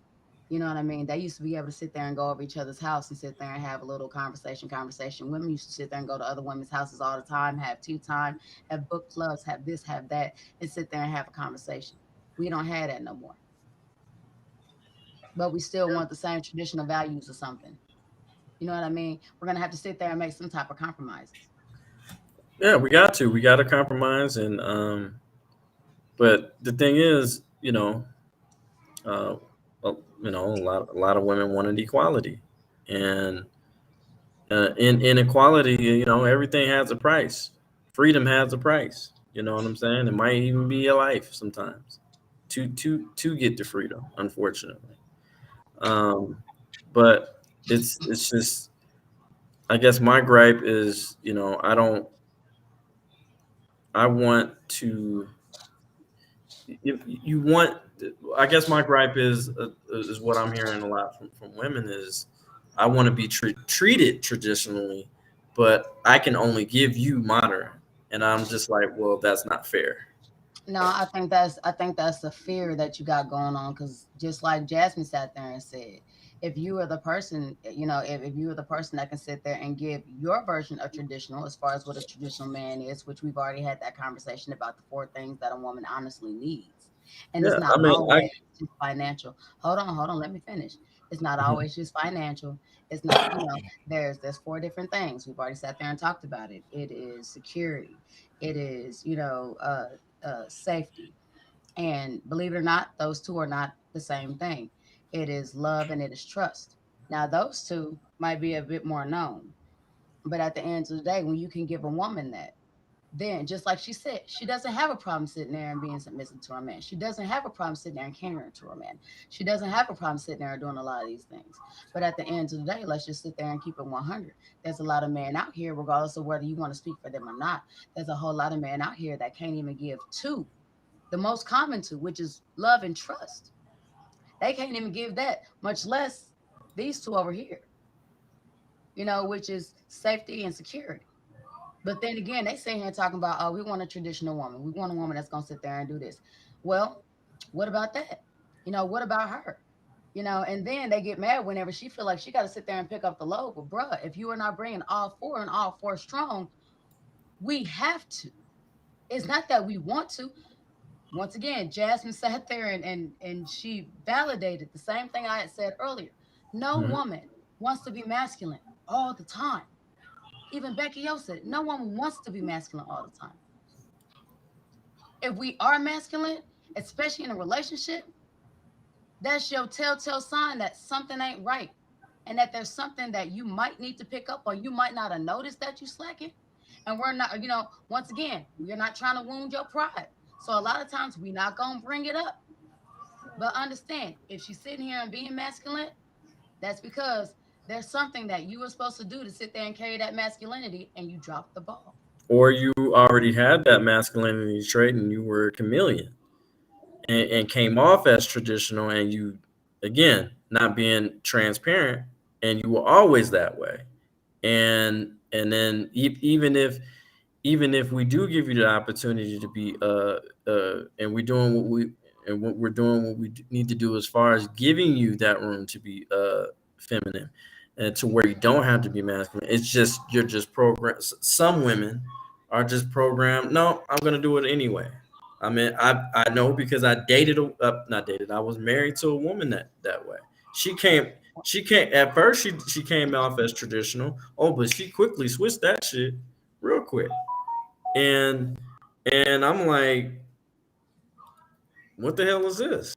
I'm doing everything I'm supposed to do, but then again, me being a simp at that particular time, noticing red flags, fuck red flags. I'm talking about red sirens, blow horns, all those times. Get the hell out, But again, I was always taught, if you're in a marriage, you stay in it, better, worse, and all that, those type of things. Because I've seen my parents go through it too.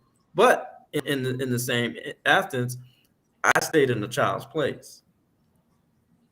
I stayed in the child's place, and I didn't get involved with grown folk issues. Yeah, absolutely. That's what I was taught. So, well, let me say two things. Mm-hmm. Hey, Doc.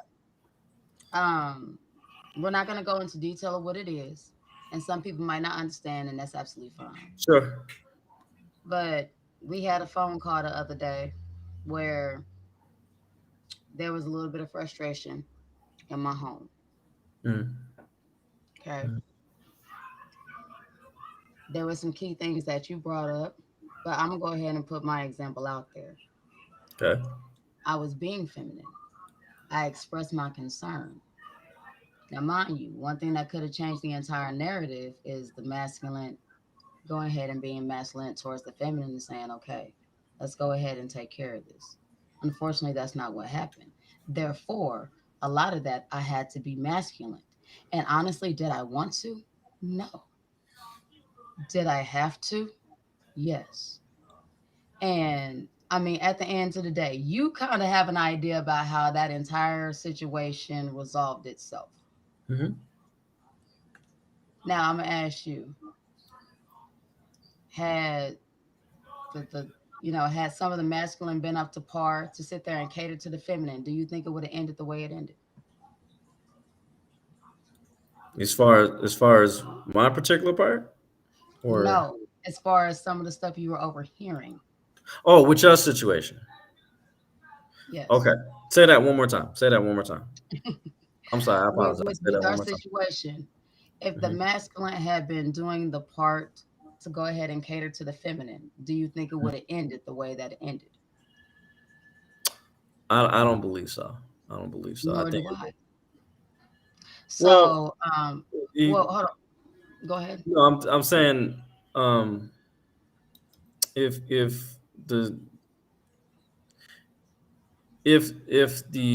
his masculinity catered to my feminine, yes, correct, it would have ended differently. And I think it was just from starting from a parent point of view, as far as you being a priority, seeing certain things. We're not going to go into all that. Right. Yeah. But as far as the chameleon, when it comes to that, because I believe, I agree with you wholeheartedly. It's not just women, it's men too. A lot of times whenever we're dating, or a matter of fact, not even dating, whenever we are putting ourselves out there on the market, so to speak, whenever you are engaging with another person, they're going to put their best foot forward. Mm-hmm. They're going to sit there and give you everything that you want. People have to understand, a lot of times, whenever we're attracted to our partners, we're attracted to the trauma because, we're seeing ourselves in them. So we instantly mirror them. Well, there's a lot of people that can also mirror your positive aspects and it not be theirs, but they mirror them what they see from you, and so you Mhm. see that back, and you're like, oh, you know what? This is the best person since fucking sliced. This is the best thing since sliced bread. Oh my god, where the fuck have you been all of my entire fucking life and the last one? Right. You know. Right. But then, whenever that mirror comes down, because it was only illusion to reflect your positive aspects of you, then yes. So I mean, you're left with a ton of shit, and we do call those the communions. So I will say this: I am also one of those people that if you're going to get married, I am one of the people that strongly believe in taking, even after you are engaged, taking a few years to still get to know your person. Because I mean, I'm gonna say this: when with Exile and Exile asked me to marry him after 2 years. Um, I said yes, got blessings from our kids because I wanted to know, I understand that if I was going to be his wife, I was not just going to be his wife, I was going to be their stepmom. Okay. Mm. So, with that being said, I went ahead and said yes. But Exile and I also were engaged for 5 years. And honestly, I don't regret that at all. I think that's one of the best decisions that we made because now we got to see each other in every single season. And a lot of times, certain shit is not going to come up in that next year. Okay. A lot of times, shit isn't going to come up in the next 2 years. After 5 years of now, we already have an unspoken type of arrangement and understanding. Now this gives us time to see what somebody else is like in their morning family, friends, what they are, or what they're like when they're happy, when they're sick, when they're frustrated, when they're angry, when they're ecstatic, when they're near ecstasy. I was able to see everything about this person. And so then I felt comfortable in getting married because of what I thought marriage was. I think another issue that we had as far as why people are not getting married is because marriage don't mean the same thing that it used to mean no more. A lot I of would people agree. still hold the sanctity of marriage under God. We got a lot of people that don't even believe in God. We have some people that now are more spiritual. So, Mhm. and the sanctity of that marriage, once again, is not fully different, but it is a little different. Then we got people that honestly don't, different. We can go ahead and go to all the different denominations from being atheists all the way up the ladder. At the end of the day, marriage doesn't mean what we used to think it means. So therefore, if Kada, I'm gonna use you as an example. If I was single and you were single and we sitting here meeting up and obviously we vibing just right, and honestly, I'm giving you what you need and you give me what I need, and you sit there and say, let's get married. I'm thinking we're gonna have a binding ceremony because I'm a spiritual person. You're Mhm. thinking we're gonna sit there and go to church and sit there and do all this under God. Then you're sitting here thinking, okay, I'm supposed to sit there and be traditional in all aspects of life, regardless of whether I like it or not, because that's my role. I'm sitting here and thinking, well, you know what? I'm gonna go ahead and be submissive, but whenever I need to, I'm gonna go ahead and pick up that bag of, I'm gonna have to sit there and pick up my last that masculinity role if I ever need to. Because at the end of the day, I'm masculine and feminine. I am a whole person. Okay. Once again, you know, that's not syncing up. But here's the question. Do you think that we would ever have the conversation on what do we think marriage means to us? And if we were to sit there and have that conversation, would we have it with the mindset of what you think? Does that make sense? If I'm No, that sitting here makes and sense. if I'm sitting here and I'm talking about, well, you know what, I believe that we should do this and do this, and then we should get married, under a tree, under the cosmos, and blah blah blah blah blah blah. Other than Mhm. me sitting there and saying that last part, and you're sitting here and saying, okay, well, you know what, she still wants to get married. It's still sacred. It's still this. It's still that. Once again, I never said it was under God. For the record, yes, I still believe in God, but please don't sit there and talk the Bible because the Bible has a whole lot of fuckery. Yes, I said fuckery that I don't agree with. Yeah. Don't care. You ain't gotta like it. That ain't your job. At the end of the day, Y'all not gonna convince me otherwise. I'm just putting that out there, side note. But the whole thing is, if you're sitting here hearing what you want to hear from my words, and I'm sitting here hearing from your words what I want to hear, we're still not on the same page, and we don't even realize it. Do you see what I'm saying? Every time. And then whenever it comes to marriage, that's a foundation. How many foundations have been built on fucking rocks? Let's keep it 100. And for those who don't understand that, let's say you had a girl that literally only once smashed you. That's why. That was her intent of having the interaction at all. You sat there and saw her and you're like, oh my God, you would be a beautiful queen I want to build with. Let's go ahead and, let's build an empire. You know what I mean? Because, you just have, there's just so much about you I want to build. And then she's sitting over here like, but that dick though. That girl, look, I should sit there and send you a picture. Oh my God, he fine. He got nice conversation and shit, but that dick though. Oh my God, girl, do you see how that motherfucker is slanging? Do you see how far that motherfucker is going down in sweatpants though? Oh my God. See, I need to sit there and ride that ride and make sure that ride is mine. Because, honey, that is the biggest motherfucking roller coaster out there. That's the world's largest roller coaster right there. I can't get at her. Once again, foundation is going to crumble because you're not on the same page. So, Yeah. I mean, I think there's a lot of different aspects to why people don't want to get married. I don't think that people should be forced to get married or feel obligated to get married if they're not ready. No. I think there's a lot of people, especially today in today's time, that need to do a lot of healing of themselves before they sit there and try to make any type of contract with anybody else. If you can't be with yourself, if you can't be positive to yourself, how the fuck are you going to sit there and actually have anything of substance to give somebody else? And you can't even be with yourself. I agree. I mean, and you mind if I leave my final thought? Oh, go ahead. Yeah. Because Okay. I'm about to sum it up now. We kind of went over Okay. time. And yeah. So my final thought is, again, me personally, I do believe in marriage, and but I understand why men aren't getting married because we look at we're simple, but we're not stupid. We look at facts. We pay attention to outcomes, and what works and what doesn't. And a few men are dating with or not dating with because they have scarcity. They're terrified, because they don't want to.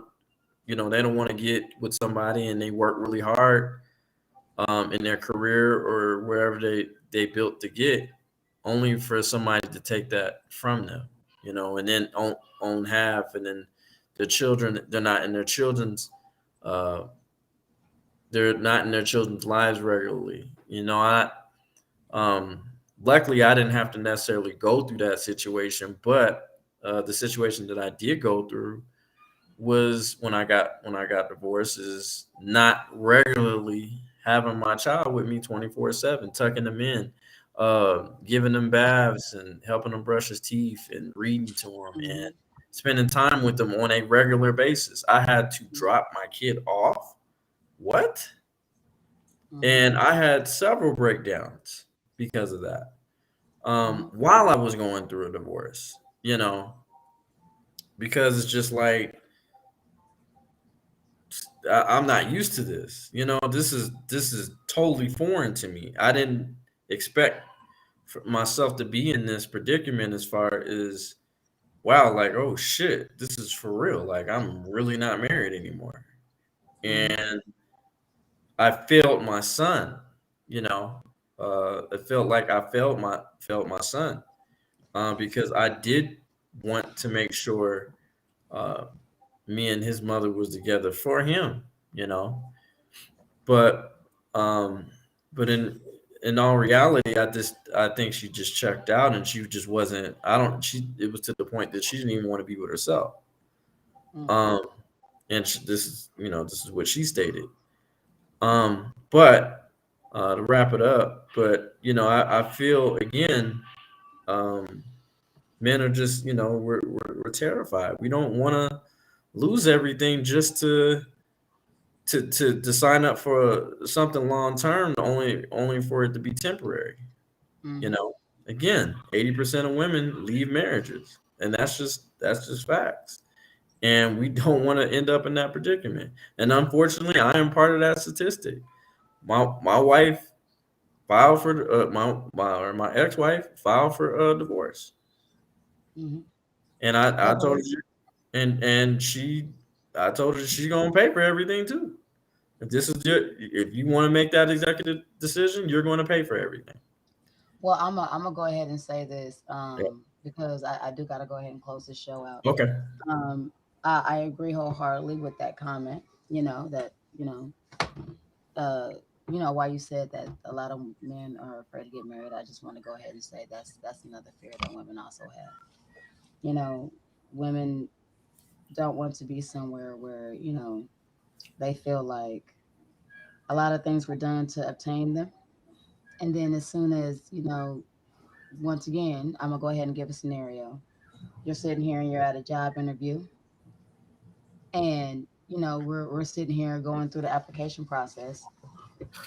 You've been doing a great job. You've been at that job for a couple years now, and I mean, shit, you've been sitting there talking about you want a promotion, and then you get the promotion, and then all of a sudden, you stop putting in the level of work that you've been putting in because now you have a promotion.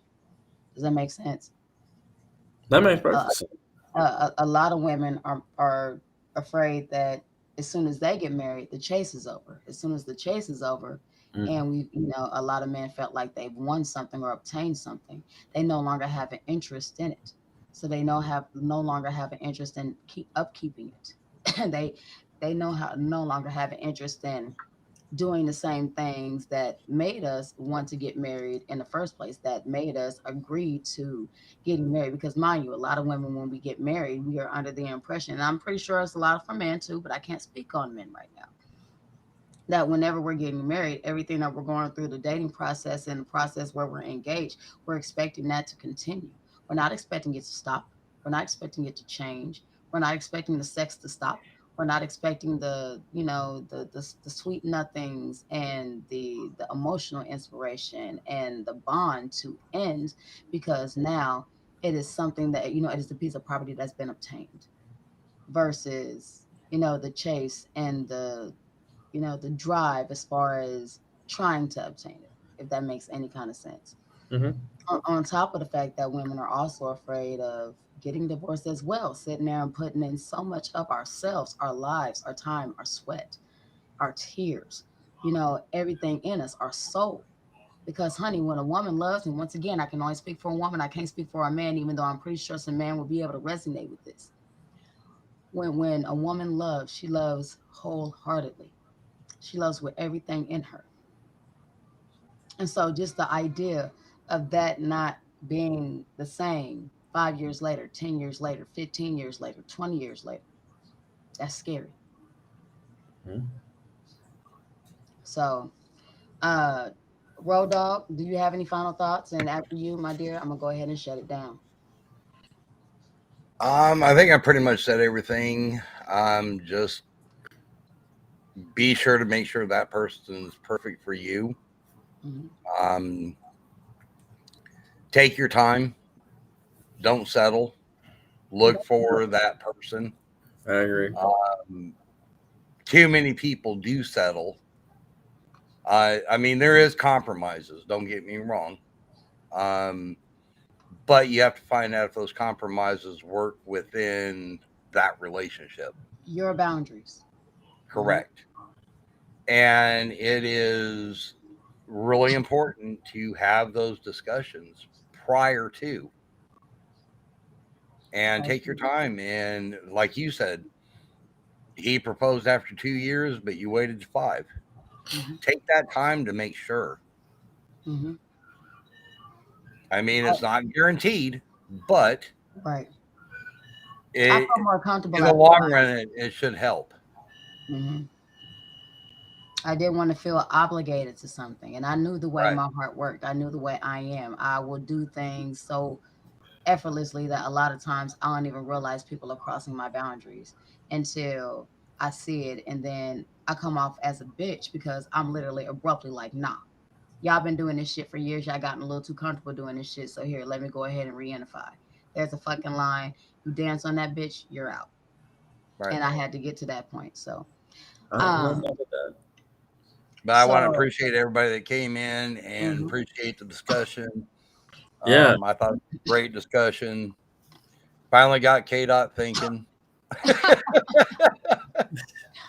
Now, I came with some facts though. So I'm not saying they handed it to you, but I did see the wheels turning, and especially when Marcel was talking, I actually saw that those wheels start turning a little bit, and you were like, yeah, he's pretty much saying what I'm trying to say, but just a little bit of a twist to it.